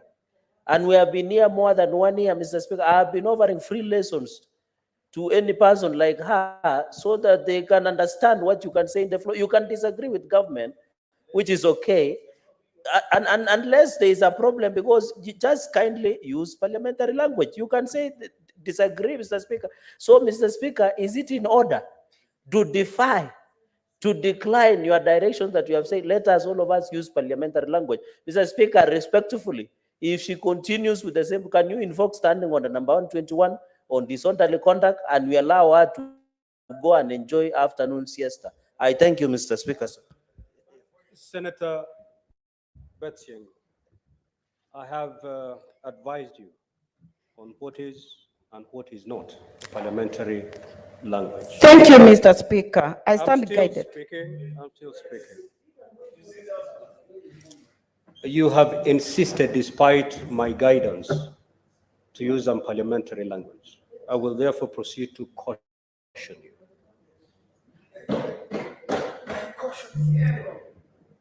Secondly, before you proceed, just as a way of helping you, the debate before us, we are debating on a motion on the president's address to parliament. What you ought to debate here, it is the address made by the president. And I hope you have it before you. It has 1 or 2 bullets.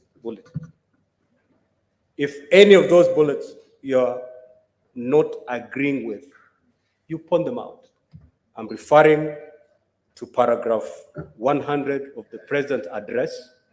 He said this, I do not agree because of A, B, and C. That's how honorable members debate honorably. Proceed. Thank you, Mr. Speaker. If I may change the wording, untruthful statements amounts to not telling the Kenyans the truth. Mr. Speaker, sir, it is good that I stand guided, but sincerely, I'm holding the speech in my hand. If I may look at point. Senator Beth Young, I'll continue guiding you because I need you to continue contributing as opposed to asking you to withdraw from the chamber. I guided you pretty well that what we are debating now is the address made by the president to Parliament in a joint sitting. An address that you must have a copy before you.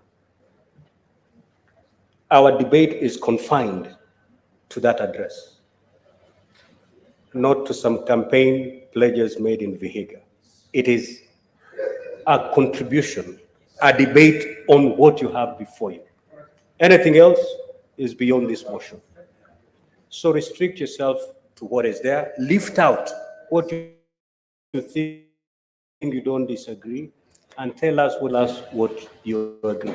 That is the essence of this debate. Thank you, Mr. Speaker. It may be untrue to you, it may be true to others. Proceed. Thank you, Mr. Speaker. When I mentioned on the campaigns, it is just expounding on some points, sir. Thank you for your guidance. As I had indicated, I'm holding a copy of the speech. And when I expound on a point or explaining, because I don't expect honorable members in this house also to support that which is not true. That is my point, sir.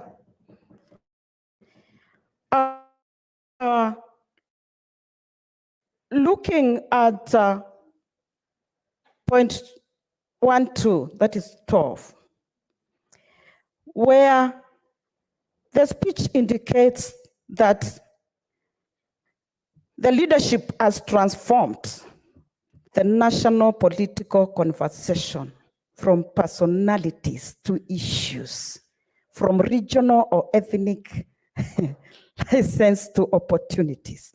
Mr. Speaker, my heart is bleeding because when we are talking of opposition leadership as the alternative government in waiting, we are ready. Order, yes. Order, honorable members. Of course, We are ready to offer. Of course, the opposition is a government in waiting. Proceed. We are ready to offer better leadership, to offer truthful promises, and to deliver to the Kenyans. Because Kenyans want development, Kenyans who want to live a life that they will be proud to be Kenyans, but not to feel downtrodden, depressed, crying every day, worrying of what will be the price of fuel tomorrow be. It is unfortunate. From the speech, point number 14, I would say I disagree with this because there is a lot of wastage by this government.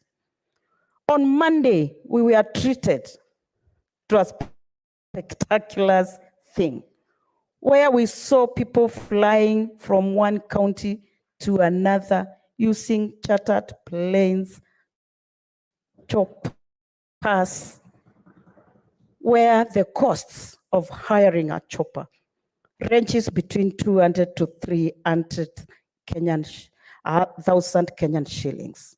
Yet, there is a Kenyan waiting for their children who have completed class 8 sat for their KCPE, and they don't know where to get school fees from.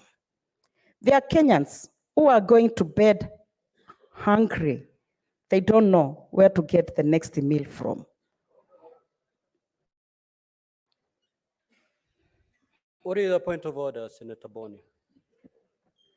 Mr. Speaker, Senator Siengo is quite right to laud the wastage in government. But is he in order to do so in total ignorance of the fact that this government has a policy on transport? When a public servant travels... Under what standing order? Are you giving information misleading, or you're raising on a point of order? I am rising on point of order number 105, Mr. Speaker, to compel...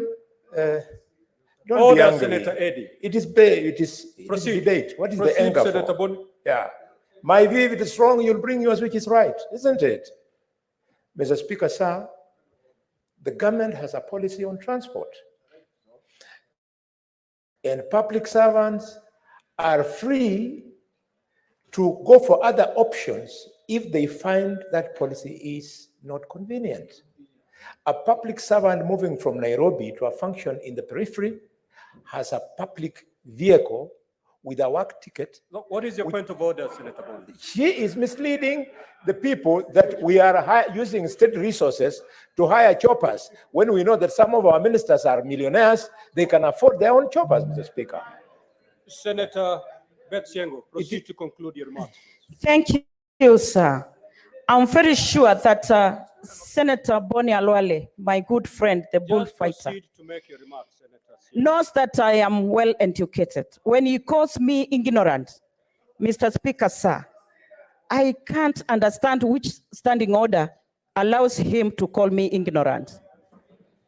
Mr. Speaker, sir, allow me to conclude by saying that I'm also very sure that Senator Boni Alwale knows that the transport policy that the government may have does not allow wastage in the government. Thank you, Senator Aaron Cheriot.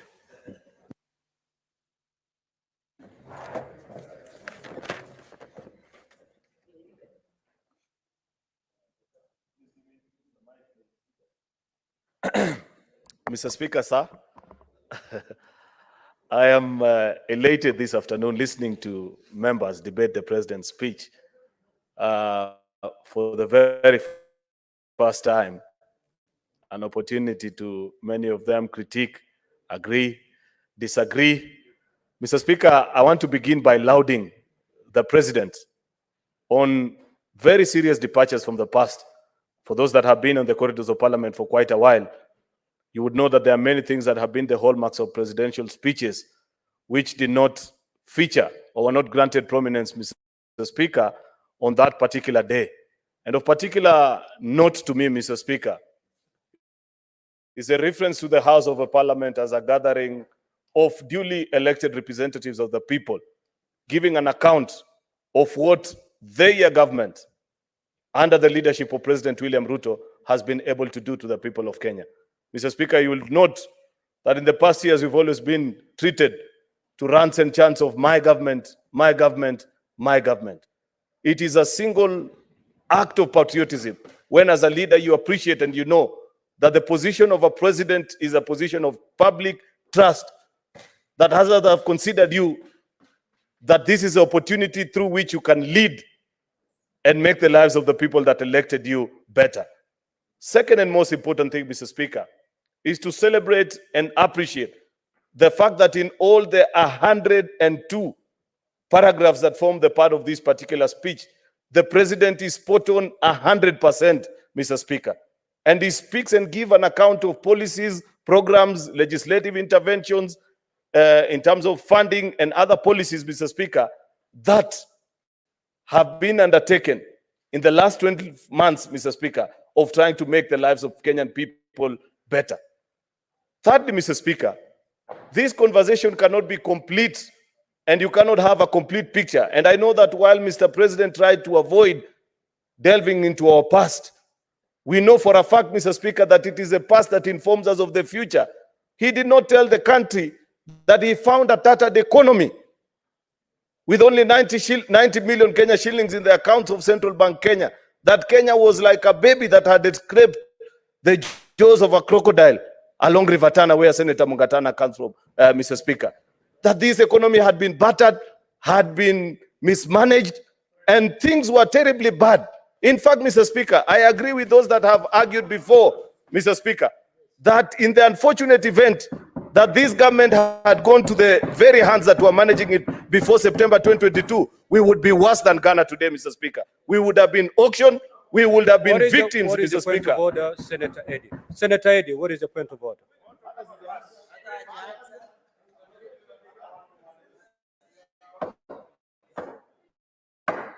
Senator Eddy, proceed with the point of order, please.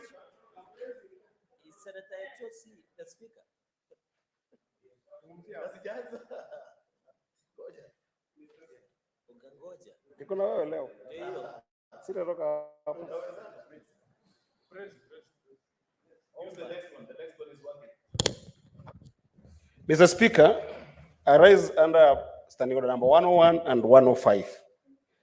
Mr. Speaker, you have ruled when a member of the minority side was submitting on this speech, on the content of this speech, and restricted senators to the content of this speech. The majority leader is introducing things that the president did not talk about in this speech. Number one. Number two, on the statement of fact, Mr. Speaker, the majority leader is telling the country that when the president took over office, the national coffers had only 90 shillings. No, he said 90 million shillings, okay? Mr. Speaker, can he substantiate that statement in the House and tell us a country that was running on 90 million with all the public service components of this country going to trillions of money, Mr. Speaker? Is he in order to cast aspersion on our whole country to having been that broke, where the president himself was a deputy president, flying with choppers, driving vehicles that cannot sustain themselves even for a month at 90 million, Mr. Speaker? Is he in order? Majority Leader, you have made allegation to the extent that when His Excellency the President took over the running of the affairs of this country, at that time, the books of this country were reflecting 90 million at hand. You need to substantiate that. You may either do so right away, or you may do that tomorrow. Mr. Speaker, I thought there's only one speaker in the House. I am struggling to get your instructions because there is a whole battalion of... Senator Mogeni, if you proceed in the manner you're proceeding, you'll be watching the majority leader at the lounge. So kindly let me steer. Mr. Speaker, I want to dissuade you from sending Senator Okongo Mogeni out. These are the few instances he's in the country. So allow him, allow him to enjoy the proceedings of the House. Mr. Speaker, first of all, I will provide. Yes, Senator Mogeni. Senator. You cannot let my good friend, Senator of Kericho, to get away with that statement. You know, Mr. Speaker, I took over from Senator of Kericho, and I have looked at his records at the commission, vis-a-vis the times he used to be in this house. In fact, my yardstick has always been to ensure that I don't perform as Chariot did in traveling. So you should be the last person to speak about traveling. In fact, we are working so hard to ensure that we don't do the kind of travels he did. And Mr. Speaker, you know, the people of Nyamira know that I'm a very diligent What is your point of order, Senator person. Mogeni? I am challenging Senator Cheriot to withdraw that statement he has made, that this is the only time, you heard him say so, that this is the only time I'm in the House.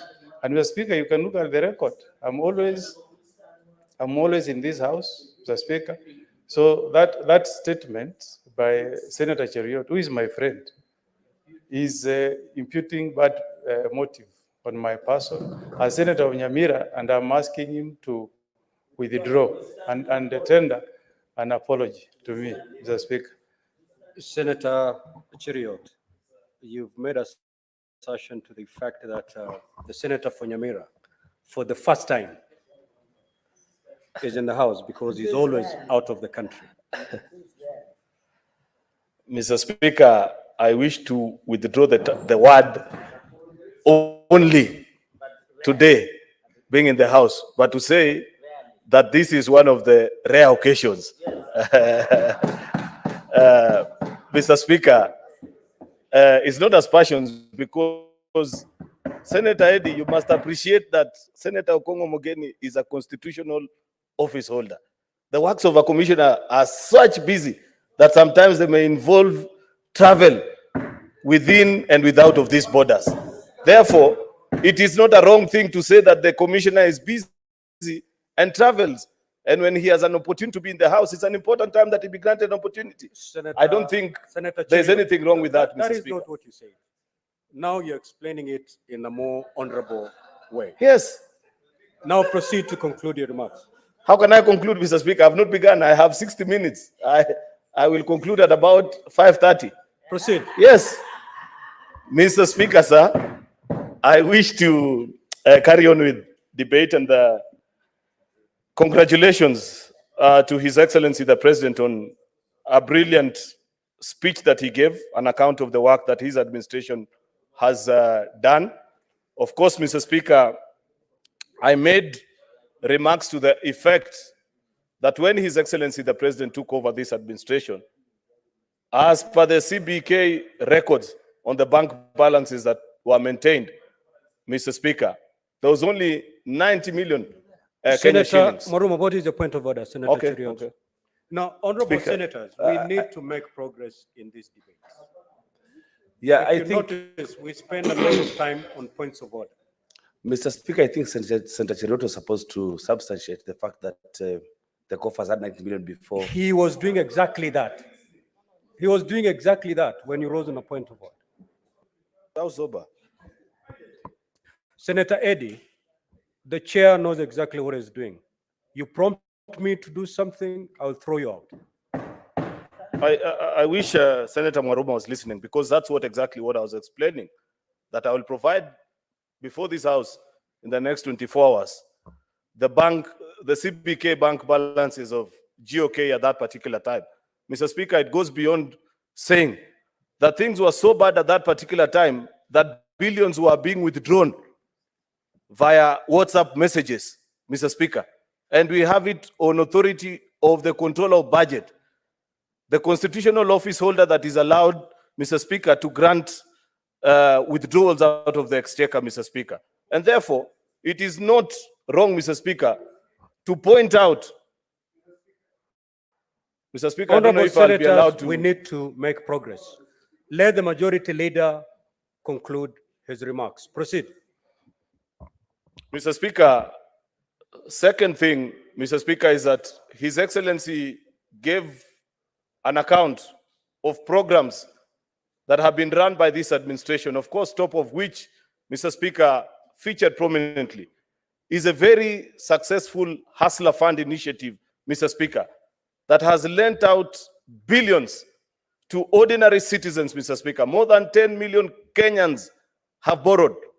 I don't know what are the latest statistics from CBK on bank customers, Mr. Speaker, but if you are to rank the Hustler Fund hand-to-hand, site-to-site with various commercial banks of this country, Mr. Speaker, it will prominently feature among the top 2, if not the top 3. These are ordinary citizens that previously, Mr. Speaker, would not have had ease of access to credit.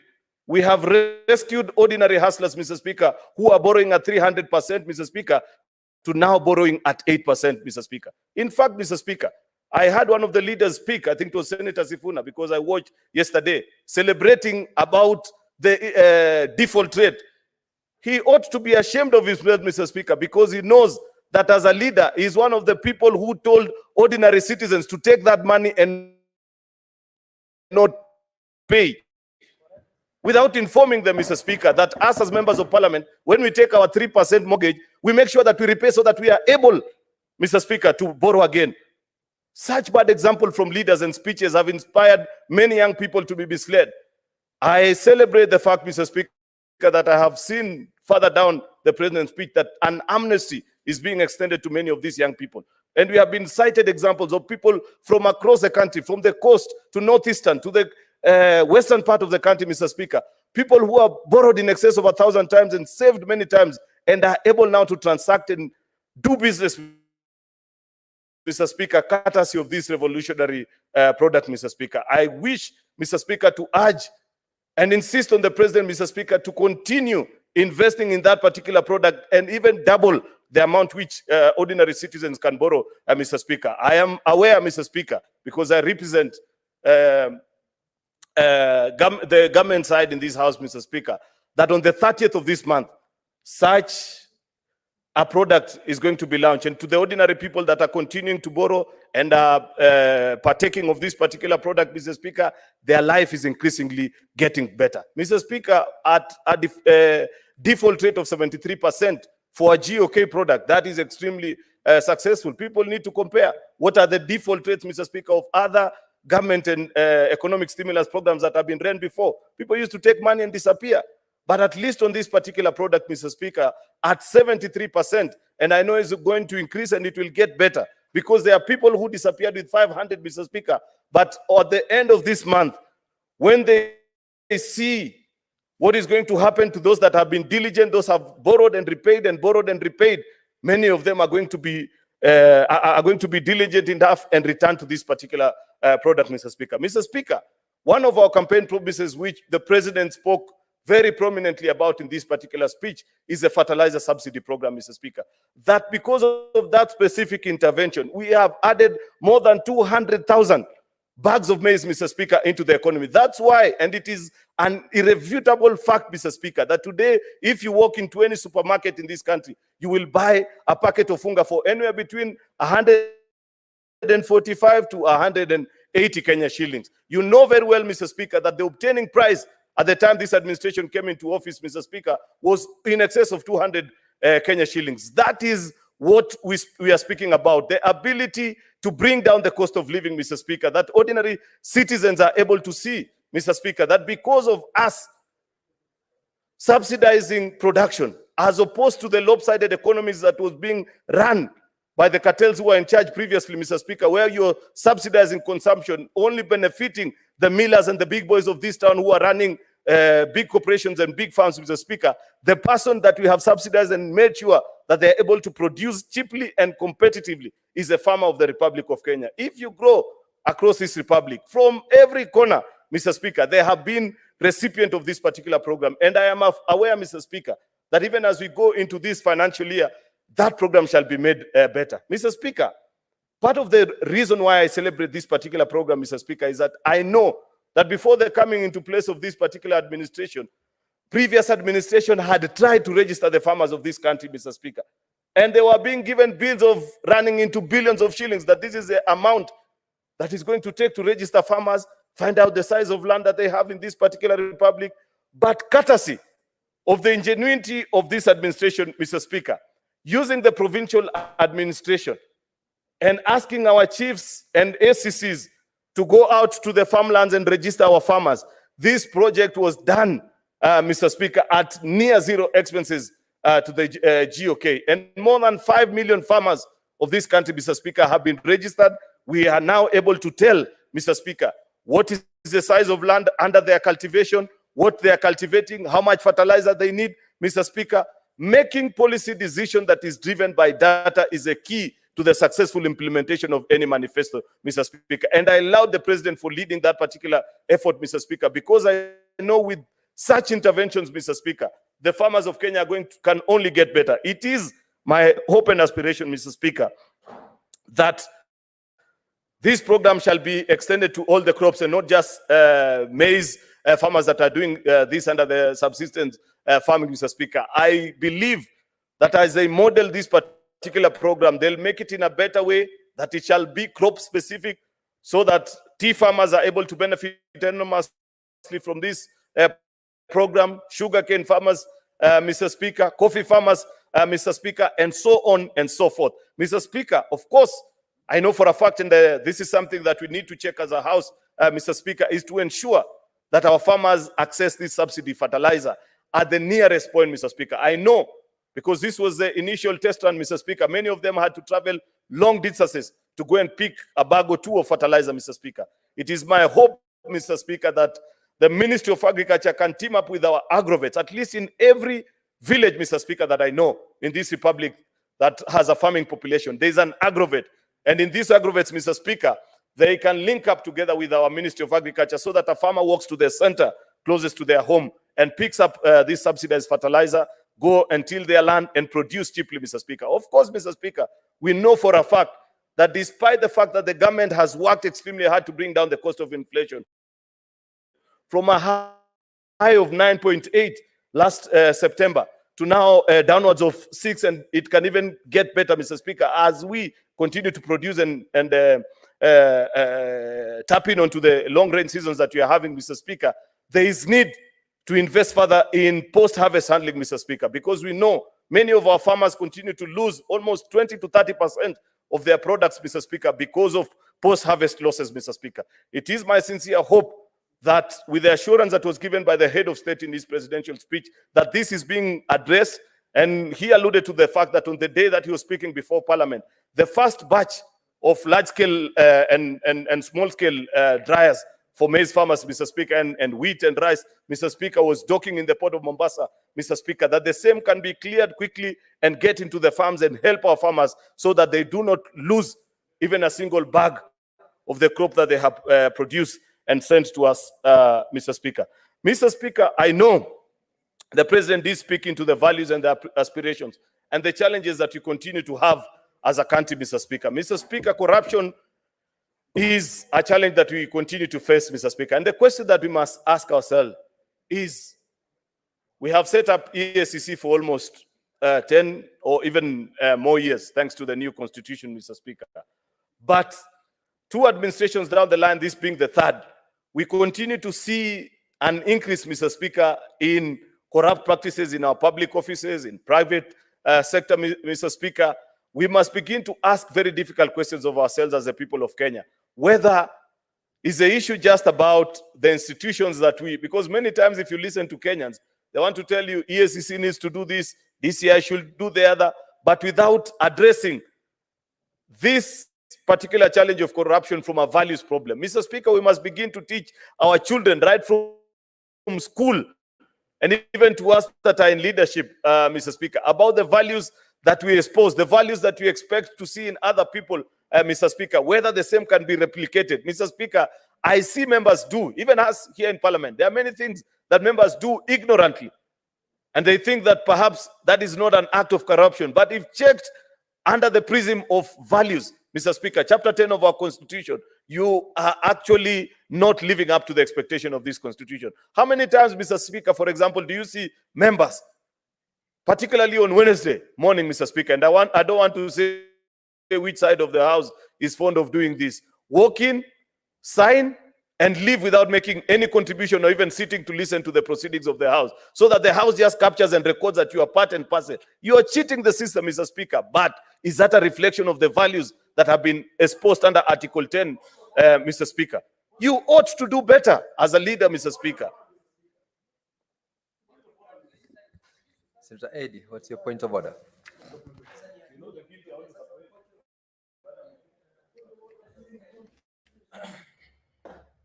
Mr. Speaker,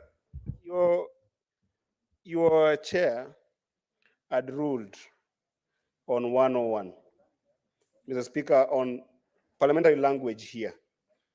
And a member of the minority side was gagged for using the term, president is lying and the members of the majority are lying. What is so different in the using the word lying and throwing aspersion on the members of parliament and saying they're cheating, Mr. Speaker? Is the majority leader in order to throw these aspersions and further use non-parliamentary language by indicating that they are members of this house who are cheating the system, Mr. Speaker? Is it in order? Majority Leader, I want to urge you to restrain yourself from the language and use the parliamentary language. You need to listen to what I said. I didn't say members are cheating. Cheating the system is completely different from you lying or cheating. Mr. Speaker, cheating the system is when a gadget or a particular system get the impression that you have done something which you haven't. When you log into this system, it assumes that you have sat through the sittings and you'll be marked as having been present. That is what is called in simple English, Senator Eddie, cheating a system. It's not the same with cheating. It's basic English, Mr. Speaker. Majority Leader, proceed. Yes. And restrain yourself on the language that you're using. Make sure you... No, what I need to are restrain within myself parliamentary is the kind of English that I use, Mr. Speaker. Perhaps it will find better favor, Mr. Speaker, if I spoke in a simple language, which everybody will appreciate and say that I haven't misled or insulted anybody, Mr. Speaker, because it is my plain understanding. Rarely do I lose my cool or speak things ill of others. In fact, Mr. Speaker, I was gracious enough not to mention who normally does these kind of things, yet the whole House knows, Mr. Speaker. So allow me to perhaps proceed, Mr. Speaker, without having to respond to...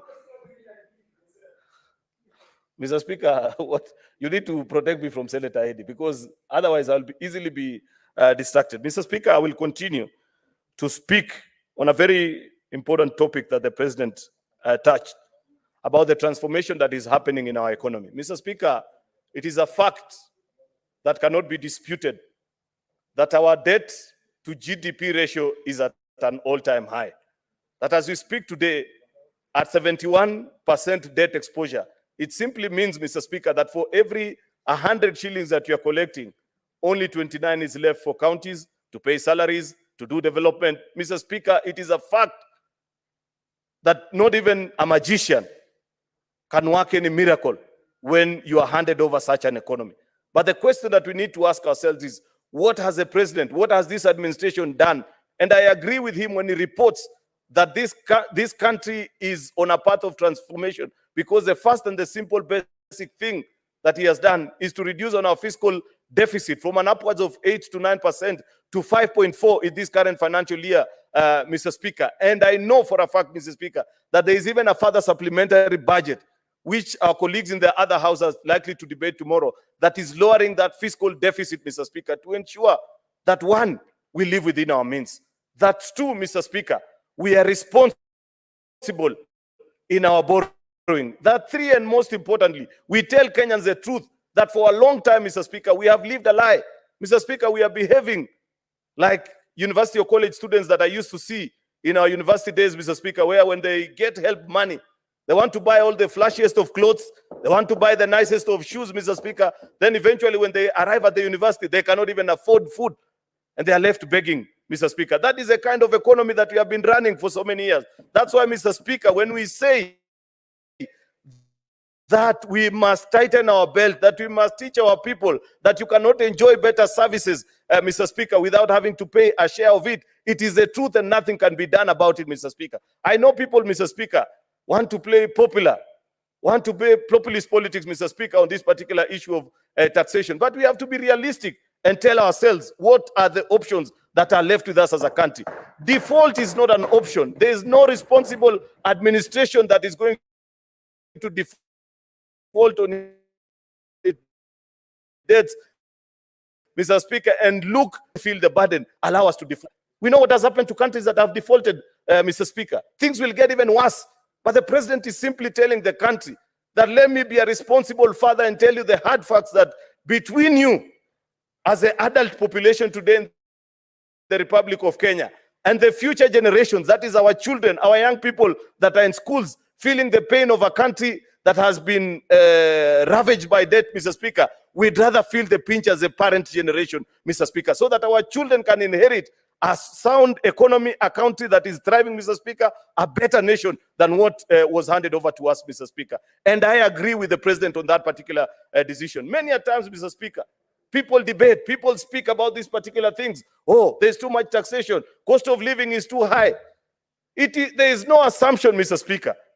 I know each and every part of the country is complaining about this particular issue. But the difference between us and our critics, Mr. Speaker, is that we are honest with our people, telling them that this is a cause, this is the reason why we are facing this particular situation, but there is hope in the hinterland, Mr. Speaker, that the things that we are doing today are for a better 2024, a better 2025, and an even more prosperous 2030s, Mr. Speaker. Otherwise, Mr. Speaker, if we decided to run a subsidized economy like our colleagues were doing, Mr. Speaker, you will know for a fact that despite the fact, Mr. Speaker, that many people are speaking about the challenges in the fuel sector, for example, you know, Mr. Speaker, that at the time of the coming in of this administration, thanks to the fuel subsidy program that was being run, this present financial year, Mr. Speaker, as we speak today, we are clearing a debt of close to 80 billion Kenya shillings, paying for previous fuel that Kenyans consumed, was not paid for, Mr. Speaker, but it passed and parcel of the bills that we are living today. Up to how long, Mr. Speaker?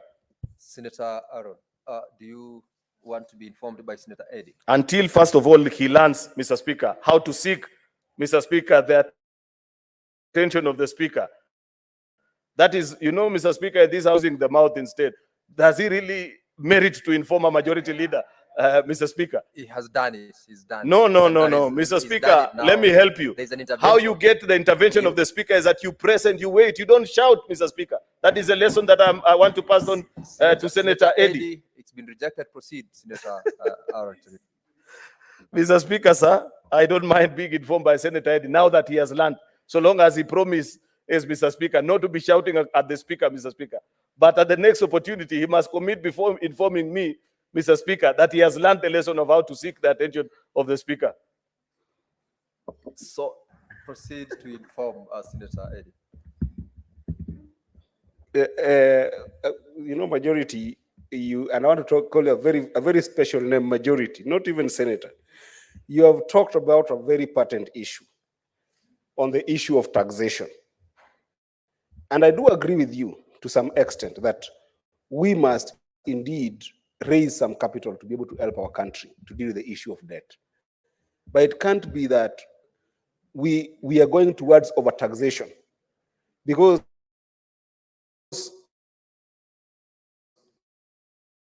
what I wanted to inform you about is that raised in the past few months, majority, even whether you like it or not, businesses have to make a business decision. Are you aware that 30% of our business today that the president found have now made decisions to close their businesses, including Saracen, that is one of the biggest marketing agencies in the country, have decided to cross borders and open offices in other countries so that they can avoid high taxation.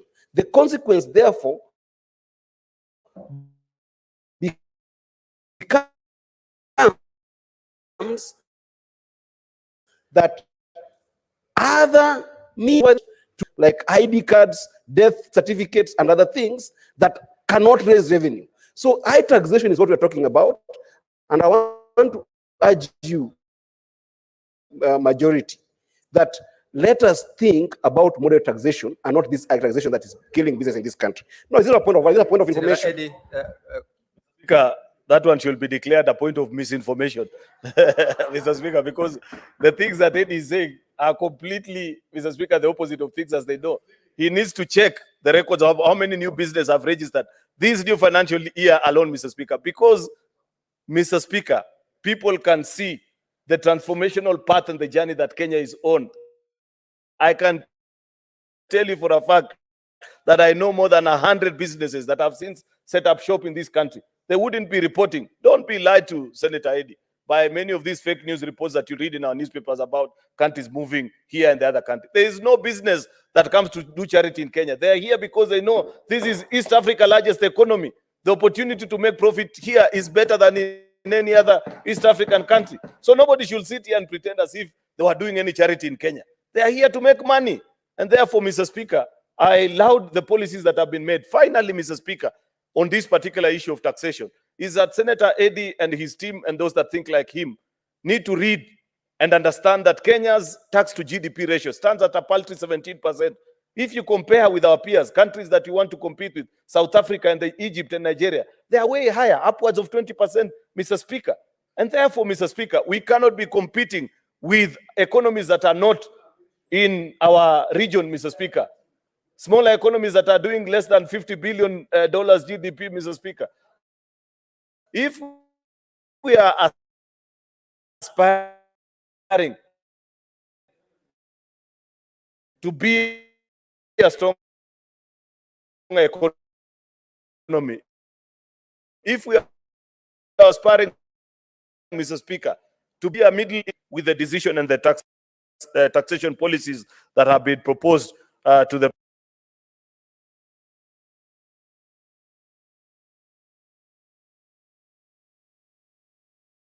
particular country. In fact, even on these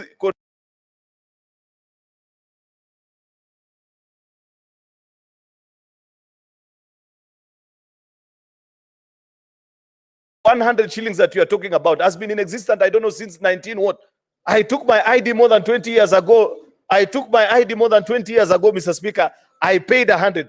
Is it the argument of those that are saying government should not review whatsoever that 100 shillings, Mr. Speaker, that even the factors of production alone can inform?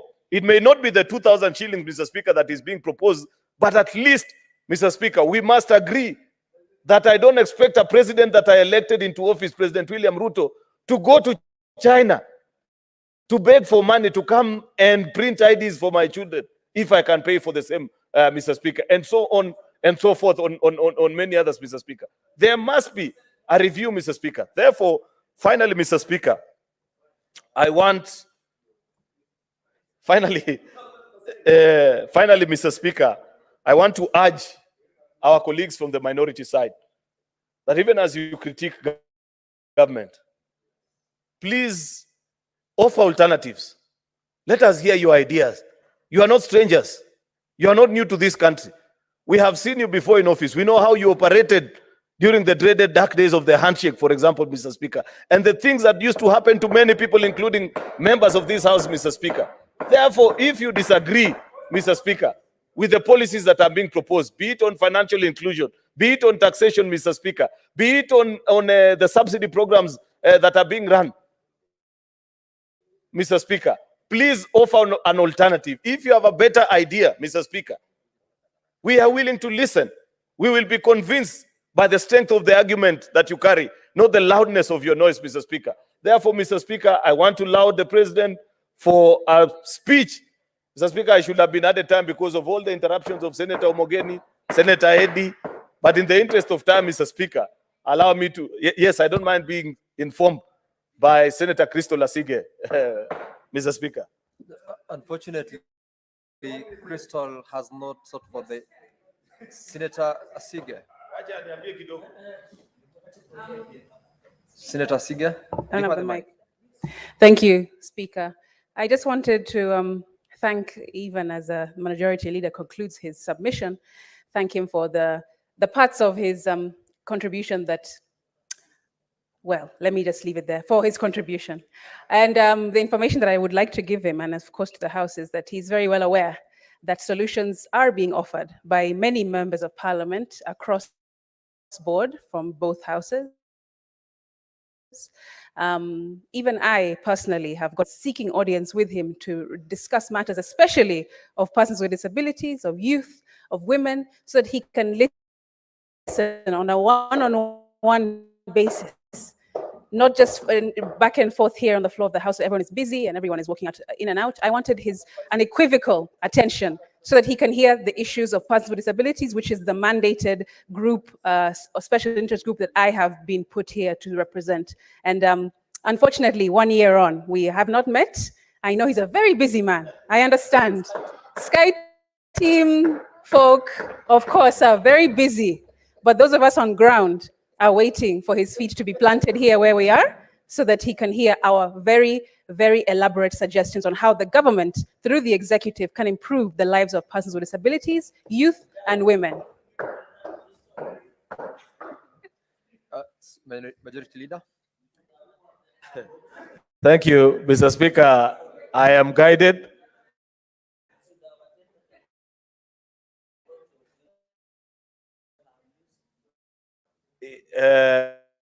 Mr. Speaker, I was to attend the launch of Senator Crystal Sig, but I have seen his videos dancing and ably responding to the positive vibes. I want to assure my good friend Senator Sige that now that I've concluded my remarks, I will move over to sit next to her and grant her 1 hour if she has the time, 2 hours, or even the entire evening, Mr. Speaker, to listen to the proposals that she's making. Senator Oburu Oginga. Yeah, thank you, Mr. Speaker.